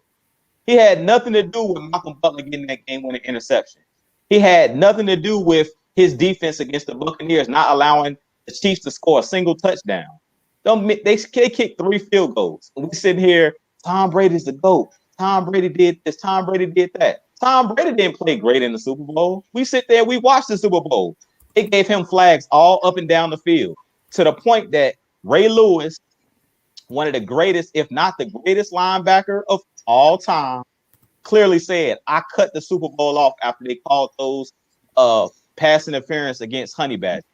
He said he cut the game off. And everybody was calling me a hater when I was saying Tom Brady's not the GOAT on my channel. Man, Drew, you hating. No, I'm not hating. This is the GOAT linebacker of all time. This is one of the greatest defensive players of all time. And Ray Lewis saying, I cut the game off because how can you even play? He even said, you can't play the game of football the way that they were calling flags. How can you play the game is basically what he was saying. If you're not going to let these guys play, you're going to keep giving these guys everything, all of the flags. Momentum is everything in the game of football. It demoralizes the team when they see that the refs are against them. And basically, that's what happened against the Chiefs. They got thrown off of their game because we clearly seen the refs took the game over. They took the game out of the players' hands. And that's the problem with the media. The media wants the storyline. They want to make players GOATs. They want to always give the quarterback all the credit and then they want to give quarterbacks all the blame. And Matt Ryan, clearly, like Mike was saying, it's never on one player. It takes a team to win a Super Bowl. And Tom Brady has been on great teams, and that's the reason why I don't call him the GOAT. He's had arguably the greatest coach of all time, arguably some of the greatest defenses of all time, numerous Hall of Famers on the defensive teams he played for, Asante Samuel, one of the greatest defensive players of all time, Teddy Bruschi, Mike Vrabel, and the list goes on and on. Willie McGinnis, Richard Seymour, Ty Law, who just recently got in the Hall of Fame. All these guys get disrespected. Rodney Harrison. All these guys. Yeah, Vince Wilfork. That's what I'm saying. All these great guys, Lawyer Malloy. All these guys that we overlook. All these guys we overlook. Yeah, all these guys he's played with, these stars that we overlook. Barrett. Why? This is what I'm talking about. Go ahead. Cause go ahead, Kate. Go ahead, bro. No. I just named a couple more players. I was letting you finish the point, but I said Ty Warren. Like I said, don't forget Asante Samuel as well. So, and just to get on his point where he was talking about, do you know? Don't nobody know who Adam Vinatieri is? A lot of people done forgot who Adam Vinatieri was. One of the greatest kickers, if not the greatest kicker of all time. Come on, bro. That's disrespectful. They don't even talk about Adam Vinatieri no more. They give Brady all the credit. They give Brady all the credit for everything. People don't act like they don't know who Malcolm Butler is. When I was like, I want the Falcons to get Malcolm Butler, people were looking at me like I'm crazy. This man made one of the most crucial plays. I don't see many people intercept a slant pattern on the 1 yard line. That's tough to do. You gotta have some reflex. The way that he caught that ball, he basically ran into the receiver and snatched the ball in a pressure situation. That kind of stuff don't happen. This dude was a nobody before that. That got that man a big contract. So I'm like, a lot of the times, all these guys that we're seeing, they get disrespected. The whole Tampa Bay Buccaneers last year defense got disrespected in that Super Bowl. That's where I was going with that, and that's exactly what I was going with. You got guys like, and this is where I totally thought they dropped the ball with this, and like it really pissed me off to see even Shaquille Barrett take a lesser contract just to stay with them. I like he deserved better than what he got. I would never trade after I won a championship. I'm not trading the potential to make big time money for nothing. I've already got my championship. This man was the reason why they went to the NFL, the Super Bowl. Shaquille Barrett, from the soon they hit the damn playoff, this dude was getting sack after sack after sack, pressured out the ass, and nobody was like, nobody gave the Bucs defense any credit. Nobody praised Todd Bowles for putting that defense together. That defense has been top 3. That defense has been top 10 for the last 3 years, and Tom Brady comes in that 1 year and he gets all the praise for it. Where is all the love for Todd Bowles as a great coach? And don't forget that offense was a top 5 offense for the last 6 years. And Tom Brady get all the credit for that. No, the coaches didn't know. Like, man, come on, bro. I'm just it's to the point where like y'all can say hating all you want to, and I know that when it comes down to it, championships is where you quote unquote say that these guys are the GOATs, but we cannot sit here and say that this man is not one of the luckiest son of a guns in the history of the game, because this man has had every opportunity afforded to him, awarded to him. He's had great players. We just named all the great players. We just had one of the luckiest and most disgusting plays in the history of the game, talking about the tuck rule. That shit was straight up hot ass garbage. These motherfuckers, these literally made up a damn rule in the middle of the game. Who in the hell has heard of a damn tuck rule in football? I played all levels of damn football. I've never seen someone say a tuck rule. Who the hell said it's either a fumble or it's a damn fumble? That's it. AB fumble. ABC is a fumble. And you trying to tell me that's a tuck rule? When have you ever seen that in a high school game, a peewee game, a tuck rule? Who comes up with that? I'm gonna do you one better, Mike. And then Vinatieri came back and hit a field goal in the snowstorm to win that game. and we gave Tom Brady the credit for it, who fumbled the game away. He kicked a field goal against winds that was up to 30 miles per hour in the snow. In the snow. In the goddamn. But Tom Brady is the GOAT. Come on, bro. And Vinatieri hit 3 game-winning field goals of at least 45 or more. 3 straight years. Yeah. Disrespectful. But if we get down there and that's Matt Ryan and our kicker missed the field goal, guess what? That's Matt Ryan's fault. Nah, it's Matt. It's Matt Ryan. It's Matt Ryan's fault that 285 traffic fucked up. So be real. And Robert Bennett just got a great comment. Go ahead. Oh, I got it right here. All right, go ahead. Yeah. My bad. Put it up. Yeah. Hall of Fame kicker Adam Vinatieri, Willie McGinnis, Ty Law, Rod Woodson, Mike Vrabel, Teddy Bruschi, Vince Wilfork, Asante Samuel, team coach, Tuck Rule. And then we ain't even talking about the guys they added afterwards. Akeem Darrell Reed, Collins, Jamie Collins, Brandon Spikes. Like, they knew how to build that team. And then we ain't gonna talk about all the scandals. Spygate. The Flakegate. Well, they were guilty. They were guilty of cheating. They admitted to cheating. I forgot one. Shanahan Gate. He lost his playbook and he put in Bill Belichick. Put in Bill Belichick backpack. And then they tried to get on our case about Noise Gate, about Noise Gate didn't help us none. We still lost. So what the hell does that mean? Exactly.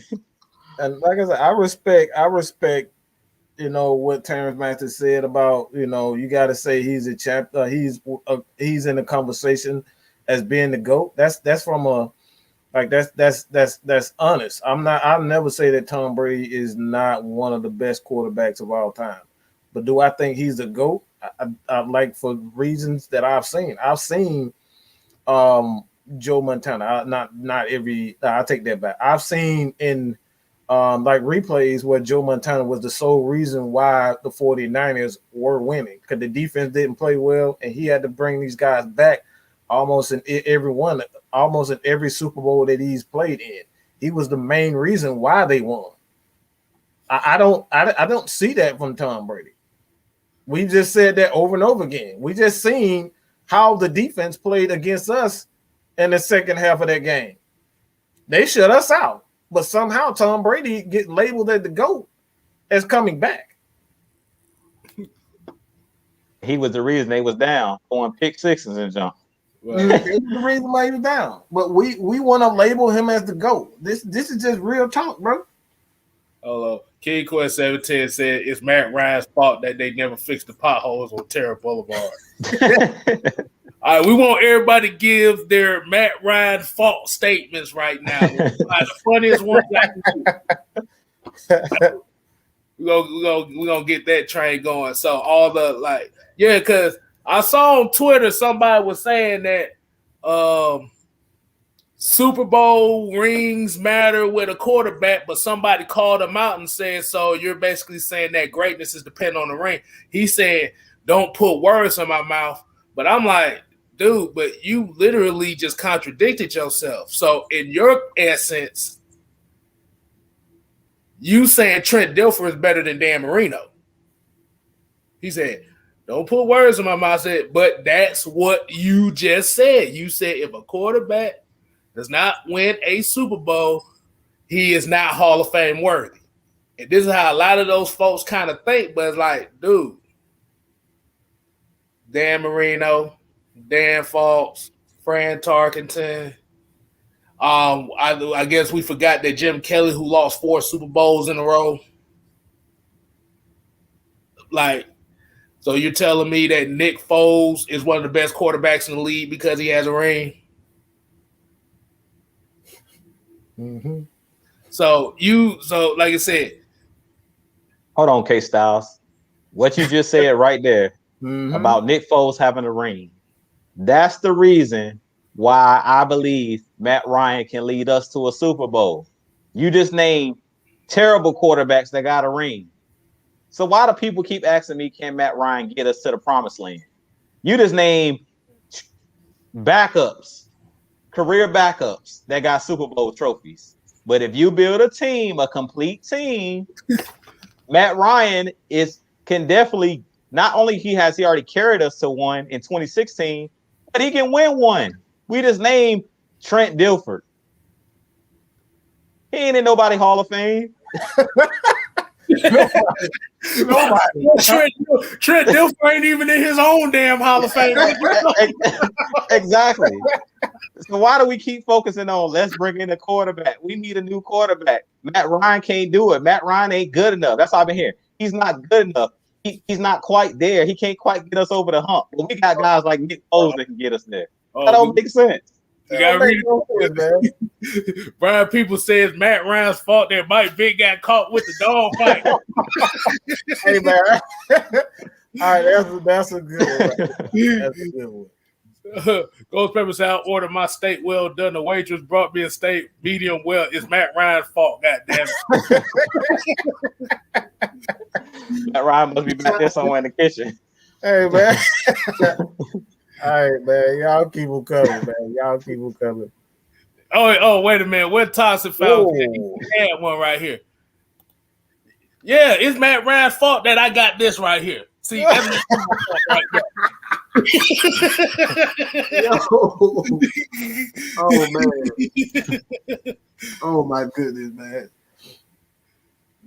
This a good point. Wow, right, Devon Stanford. Bro, you really just went there. Oh my God. Wait, what he say? What he say? Put it up. Oh man. Oh man.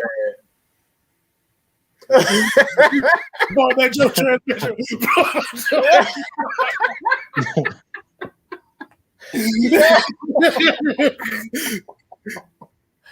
Oh, all right, that's a good one, man. Oh, Wallace Smith just brought up another quarterback that was mediocre. Brad Johnson. Oh, you know what? That's a good one. That's a good one.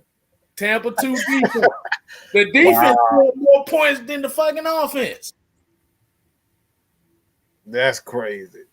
It's Matt Ryan's fault Eugene got caught in Miami. Wow. Wow. But y'all wildin', man.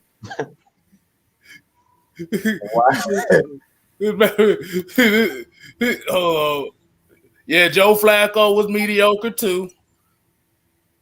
Joe Flacco was mediocre. I don't give a damn nobody else said. Nicholas Williams said the 85 bridge collapse was Matt Ryan's fault. And Miss Maggie T is gonna decide which one is the goddamn winner. So leave that to her because I'm laughing my ass off at all these. They wildin' with this one, y'all. Man, Ryan, wow. See, I'm gonna tell y'all something about the whole Usher money thing. See, they mad because he hustled the game. You better pay attention to what money you getting. he threw them Prince Hakeem dollars at their ass. He got his own money. The man said Prince Hakeem dollars. Oh man, It's my fault. Your lights keep cutting off. Hey man, yeah, man. Oh my God, Ghost Pepper came with a note. He said, "It's Matt Ryan's fault. Dirk Cutter is a kazoo player at Ebenezer Baptist Church." Wow. Trucker Mike said Matt Ryan's fault. Lemon Pepper Lou went to Magic City. Oh my God. Oh man. Whoa, key quick. Right, I seen that. Yeah, they getting too much for that. Whoa, Nelly. Woo, shit. Oh, here's one right here. It was Matt Ryan's fault we in a pandemic. Hey, man. Oh, man. Bills is a little bit hostile in there, ain't he? Just a little bit hostile, ain't he? What's going on, man? What happened? Need a damn hug or something, bro? We're gonna hug. We got to play a Barney episode. I love you. You love me.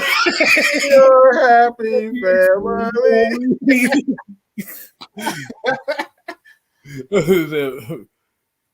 Oh, wait a minute. He said it's Matt Ryan's fault Samuel Jackson was mistaken for Lawrence Fishburne.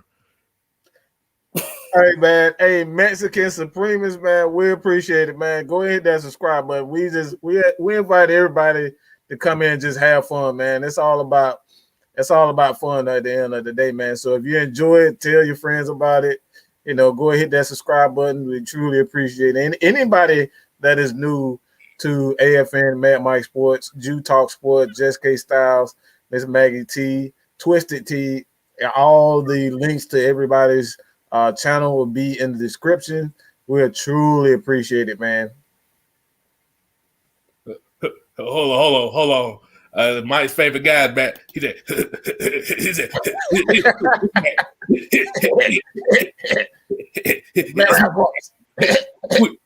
you sound like Beavis and Butthead. We're going to score. But, damn, boy. Y'all ass is crazy, boy. Oh, Lord. Let's get these comments because let's get some questions because they gonna keep on. We need questions now. This boy talking about the STI. He need not D, get an STI.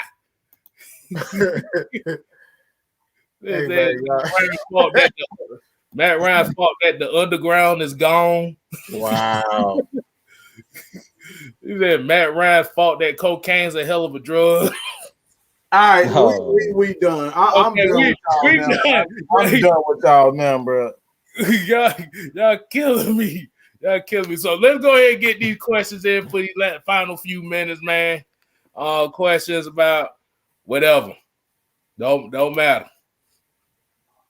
I think we done started so good. Everybody ain't trying to hear nothing. Hey, man. Oh my God! Yeah, they ain't trying to stop, man. He said, I heard Matt Ryan's fault Marshawn Lattimore got arrested. God. Ooh. Yeah, I don't want to claim that one. Hold on. That Dynamite said, which round do you expect us to draft a running back and who? Ooh. It'll probably be around round 3, maybe round 4. I think it may. I think it might be around between 3 and 5. It is either be Chuba Hubbard. I think it'd probably either be Chuba Hubbard, Ramondre Stevenson, or what's that cat from Memphis? Was it Kenneth Galloway? Yeah, that's the guy that I actually had. I actually had him coming. I really love him. He's one of those guys that I had in my early mock. Okay. We got a question right here. AJ Evans said, would you rather take Pitts or 3 firsts this year, including 2 futures? Hey, it depends on who getting the trade. Like I said, if they want that number 4 pick and they want Pitts, you better give me all the ends, all of it. Your wallet gonna be dry if you want that 4 pick. Like you said, let's say you want Pitts, you can't have them. But if you want them, you better give me your house. Yeah, I want everything. That's it. Hey, we want a quarterback's ransom. Exactly. Let's see what else we got here. Let's see. Tony right here says there's some good veteran free agents still out there, Jew. Should we try to sign one of them after the draft? I say yes. What do you think? Guy that I wanted, that was on the free agents market, just got signed a couple of days ago. I wanted Alden Smith, but he signed with Seattle. He was a guy that I had my eye on because I didn't think it would cost too much to get him because he's in his 30s now and he's a little bit past his prime, even though I think he got a lot left in the tank. Because, you know, he retired for a couple of years because he was struggling with substance abuse, but he came back and played well with Dallas last year. He was a guy that I was really looking at for the Falcons to sign. But I think that it is still some interesting names out there, but I don't really know how much money that we have left now with giving Cordarrelle Patterson at $3 million. I think Cordarrelle Patterson will possibly turn out to be one of the best signings for our team. Him and Mike Davis. I think those are two signings that a lot of people, well, other than our safety signings, I like the safety signings too, but other than Cordarrelle Patterson and Mike Davis, I think right now everybody are looking at those signings like, they are okay players. But I think that Mike Davis is a guy that can rush for over 1,000 yards. I think a lot of people are sleeping on him, especially in this type of scheme. And then I think a lot of people are sleeping on Cordarrelle Patterson because I think that they're going to try to use him like a real running back. Like I think that they're trying to make him like, not just like how the Bears was using them every so often, because the Bears kind of used him because they had a bunch of injuries. But I think they're finna try to turn Cordarrelle Patterson into like a running back, like a real deal Holyfield. So if that's the case, I think those two signings that we already brought in are the two signings that's going to be the splash signings that we already got. So I really don't see the Falcons going out there and bringing in another huge, vet that's going to come in and make impact, unless you bring in a guy like Richard Sherman or somebody like that. And personally, I don't want Richard Sherman. To me, he's way past his prime.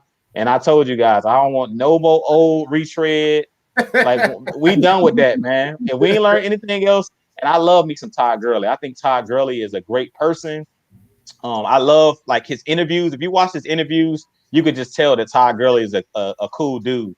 But he just, he doesn't have a lot of tread left on the tires. I think Todd Gurley, he's not what he once was. You know what I'm saying? And I thought that he still had more in the tank. I do think he still can play in the league. I just don't think he's not Todd Gurley anymore. Like when he was at Georgia, when he was at the Rams the first couple years. And that's what it is with some of these guys like Richard Sherman and some of these old retreads. I don't want none of those guys. So I think the guys that are out there on the market, it's going to be somebody that we're not expecting that might come in and have a bigger role than you're expecting. And I think Cordarrelle Patterson and Mike Davis are going to be the two splash signings that nobody's paying attention to. But after this season, they're going to, like Mike Davis, I think is about to make a name for himself, him and Cordarrelle Patterson. So, but my question would be is, are running backs really built like that anymore to really be taking that kind of abuse? Like, do you think it's more so of the game, the players being bigger and faster now that the physicality is taking more of a toll? Or do you just think that the players are just not conditioned to really I think it depends on the player. Like what Mike was saying, we had so many small running backs. Like you look at the guys that last in the league, like Adrian Peterson, like King Henry.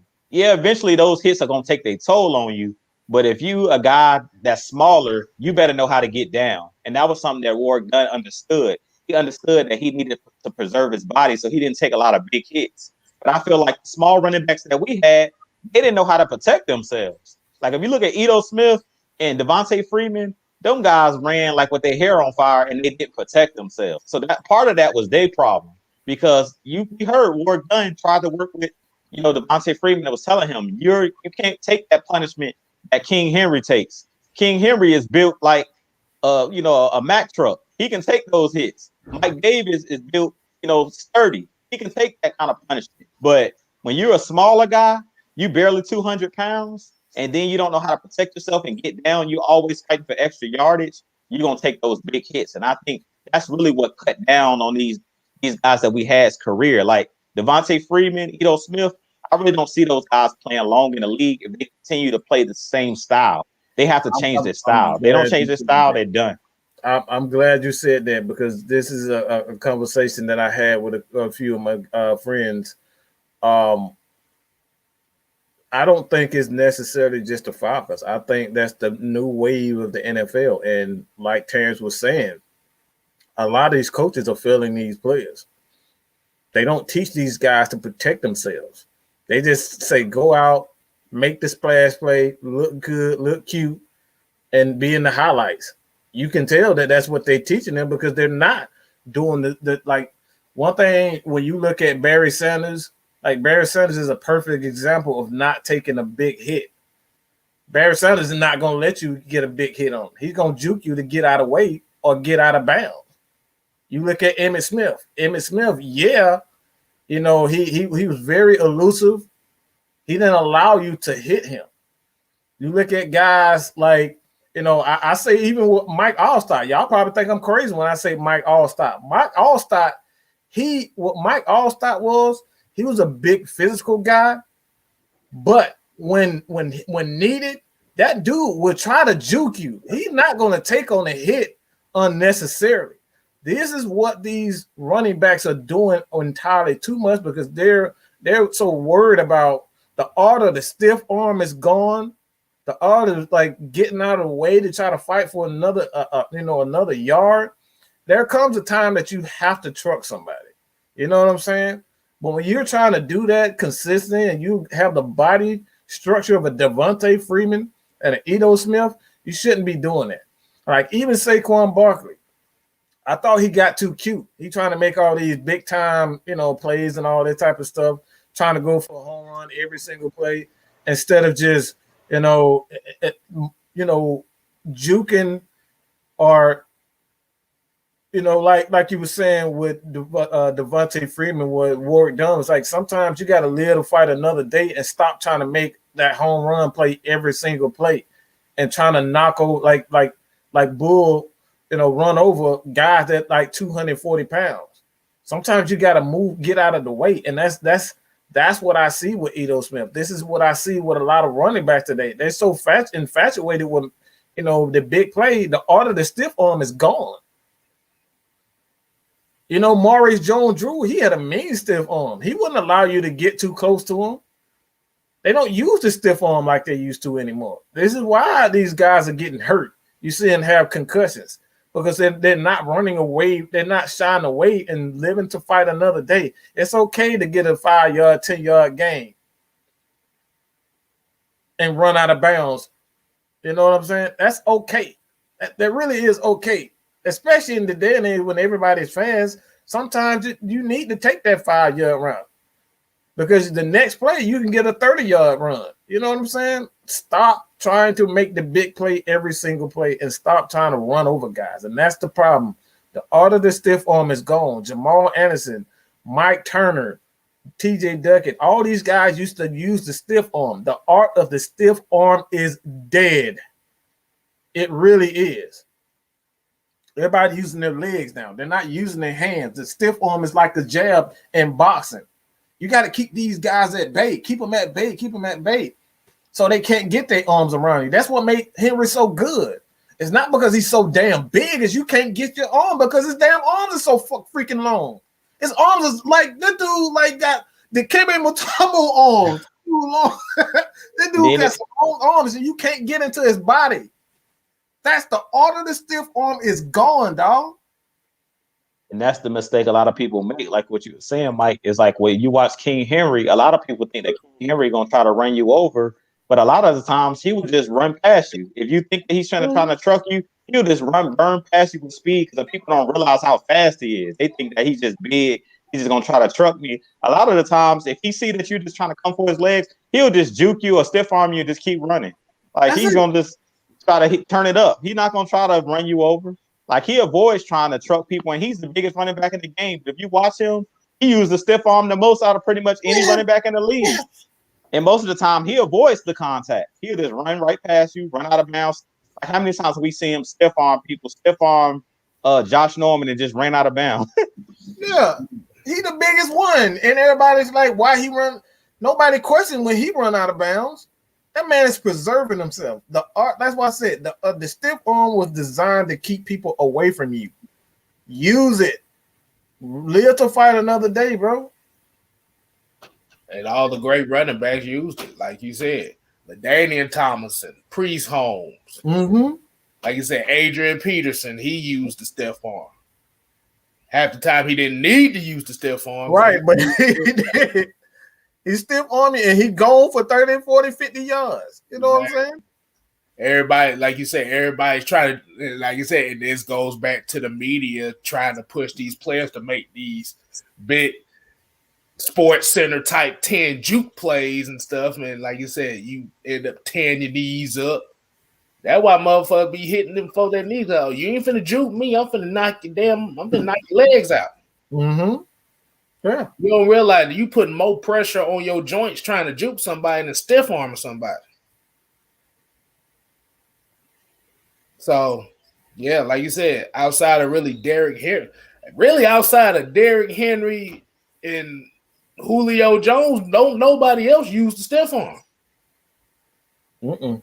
The stiff arm is a lost art. It keeps guys away from your body. It keeps guys away from your knees. And like you see these tight ends, all they doing is they don't even use, like Tony Gonzalez used to use the hell out of a stiff arm. You ain't getting to his body. Like, that's all about, you don't let guys in your space. That's what being a tight end is about. And a lot of these big, sorry damn tight ends, they be like 6, 7 damn feet tall and getting tackled by freaking Deron Jones because you're not using your stiff arm. Yeah, Deron Jones should be not tackling no damn Kittle.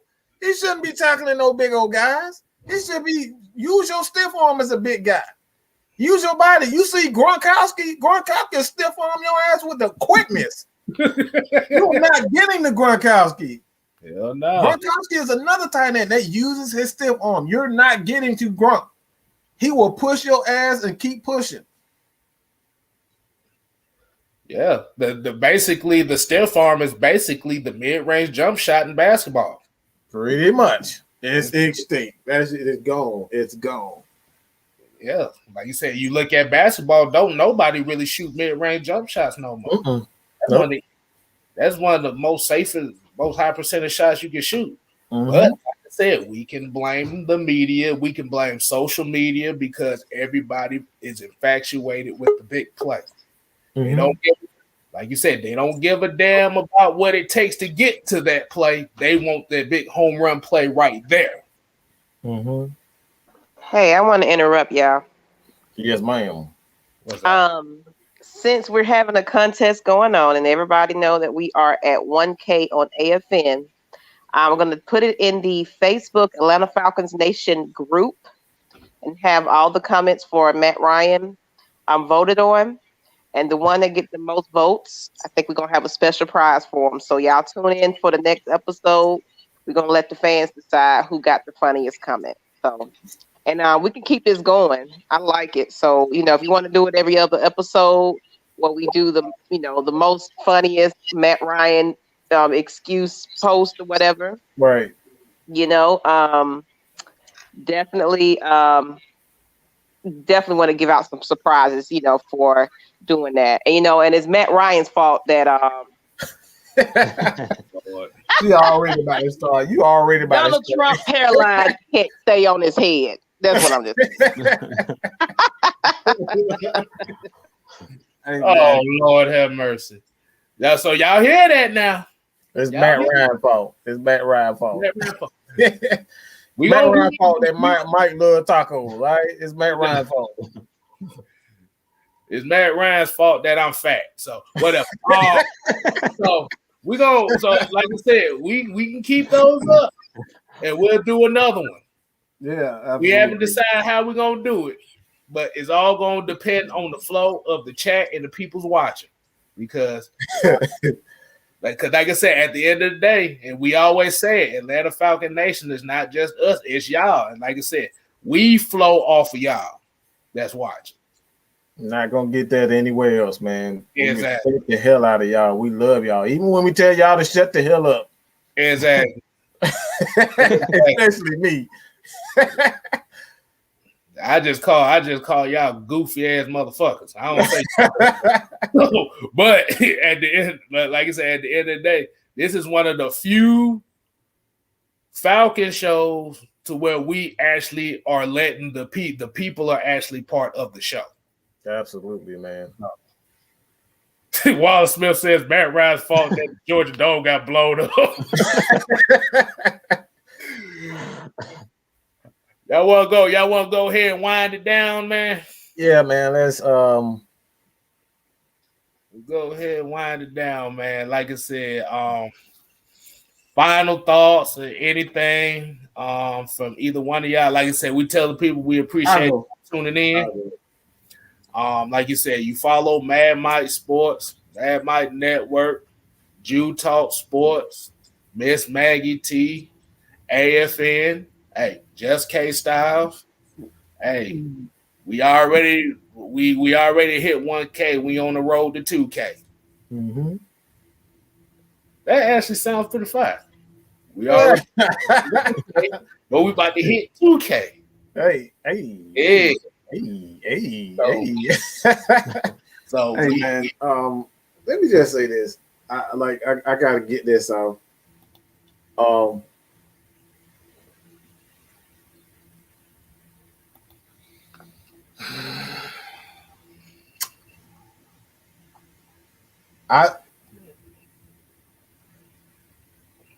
I'm just tired. What am I tired of? We gotta stop as Falcons fans. We just gotta stop. We gotta stop blaming one person for everything. I understand that your need to want something different. I truly do. Like I said, I'm so sick of looking at LeBron James. I don't like anything about him. I don't like anything about his game. I just think his brand of bully ball has been pretty much the NBA has allowed LeBron James to play the brand of ball that they want him to exhibit, because they have an agenda of one day being better than Kobe, one day being better than Michael Jordan.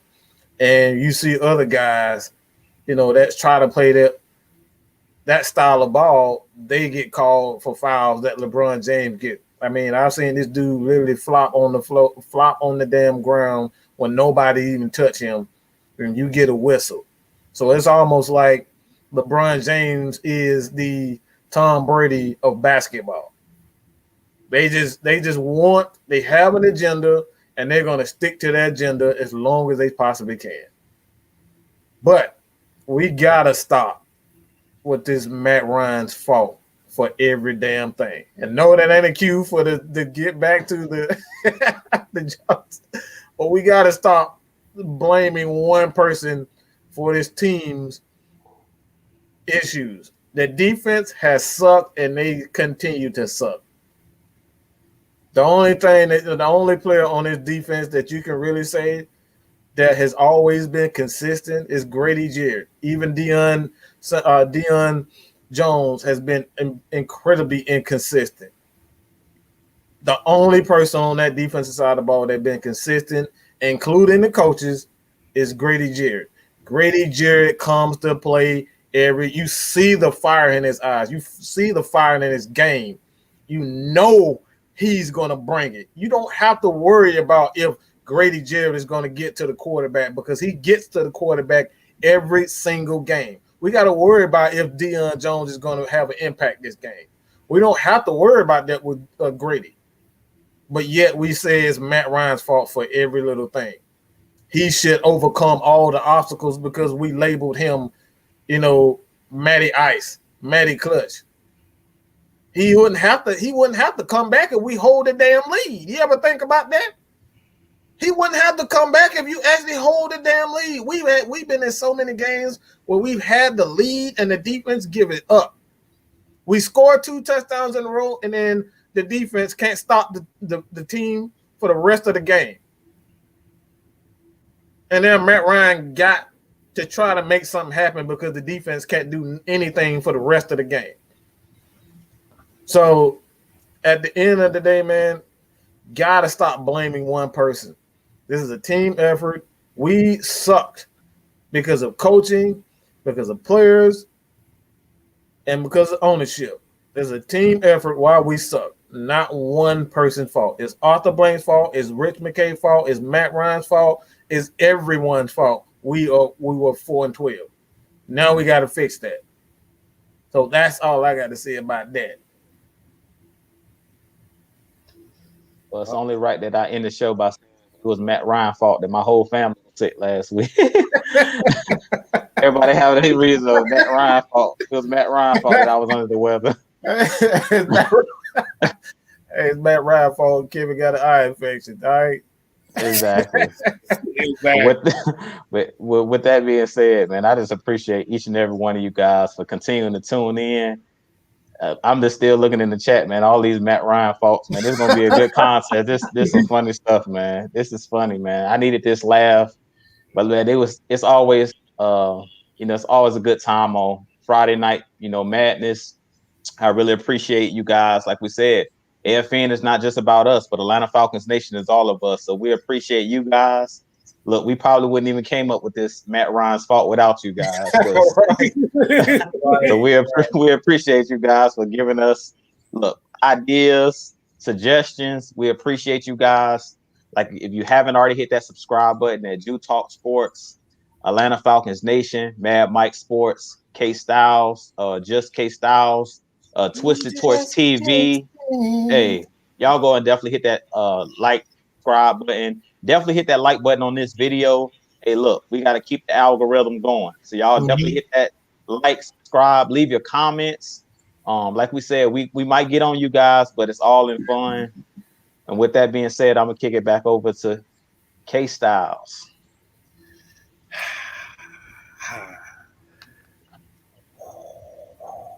But before I get to mine, we actually have a $4.99 super chat. Oh, 99.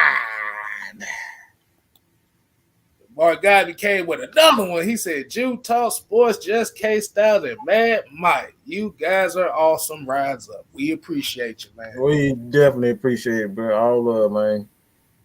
Shit. And like I said, I appreciate everybody who showed some concern. Yeah, I look like a fake ass anime character today with the on. But like I said, it's going to get better. This was kind of a test to see if I was going to be sensitive to this light. The eye patch has helped me, so you're going to see me a little bit more. Like you said, we appreciate everybody. Like I said, keep the Matt Ryan fault ones. This should have been good when we still had dirt cutters. Boy, it really would have been crazy then, boy. Golly, but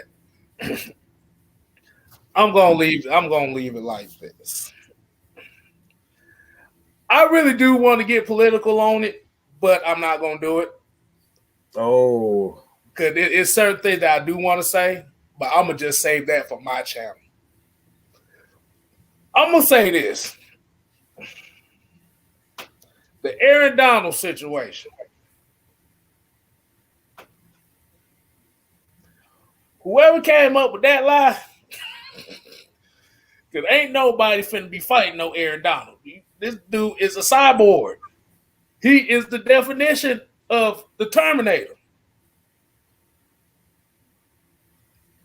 The news came out that he didn't attack nobody.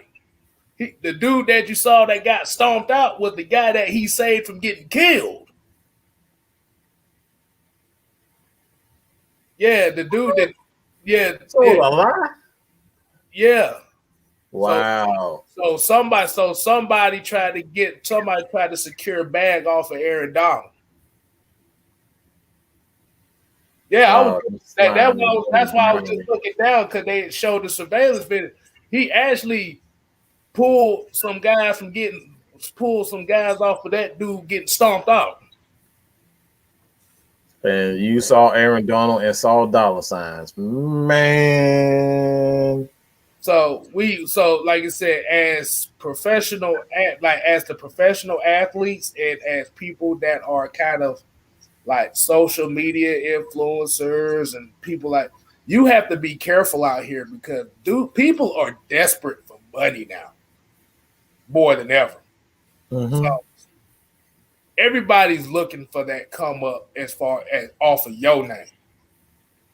This is another situation where somebody tried to come up off a bag off another football player. Like I said, we already dealing with the Deshaun Watson thing. I still think that's bogus. Because the two women that I saw came out first. Did you see the wigs? That's all I needed to know. Them wigs was terrible, and them heifers was ugly as hell. You ain't risking your. Like I said, this is the same thing we said about Eugene Robinson's ass. I'm about to say, that girl better been at least a 9 or a 10 if this came down. And like I said, I'm not advocating for none of that. Mm-hmm. But my point is for athletes and like kids that want to be future athletes and stuff like that. When you out here in society, you have to be careful out here because people are looking to fuck your name up. Like I said, if you out here in the club and you try to pick up on some of these girls, no, you stay in the hotel room, do whatever you need to do, and just call it a day because at the end of the day, these heifers out here looking for a baby and 18 years of child support.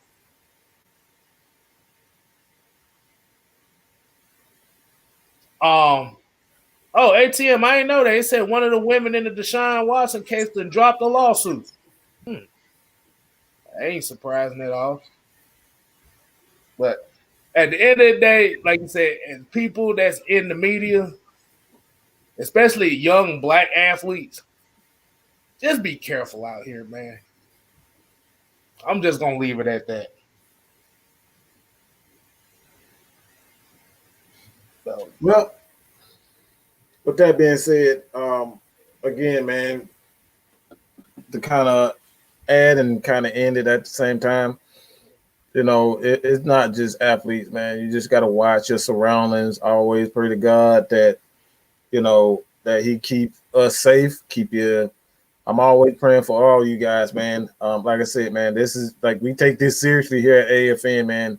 We actually care about our quote unquote fans. Like, right? We want to see everybody prosper. We want to see everybody, you know. Anytime we hear stories about someone contracted COVID, like I forget his name, it'll come to me, but like we actually, you know, we really are praying for you guys. Like that's the honest to God truth. And like I said, man, you guys continue to support us. You keep on coming back. You keep on having fun with us. That's what it's about. It's about having fun and talking sports. That's what we do here at AFN. That's real. That's from the heart. And you guys continue to support us here at Mad Mike Sports, Jew Talk Sports, Just Kstlyz. Just Kstlyz. Shout out to Antonio Holloway for this comment. He said this and All the Smoke podcasts are my favorite. Yeah, Matt Barnes and Steven Jackson do their damn thing on there. So hey, we man. appreciate that. We appreciate it. We definitely, that's a huge, that right there is a huge compliment for us, man. That I appreciate that. I truly appreciate that. We all appreciate it. But you ain't got to go home. But you got to get the hell up out of here. Deuces. Jeez. Yeah.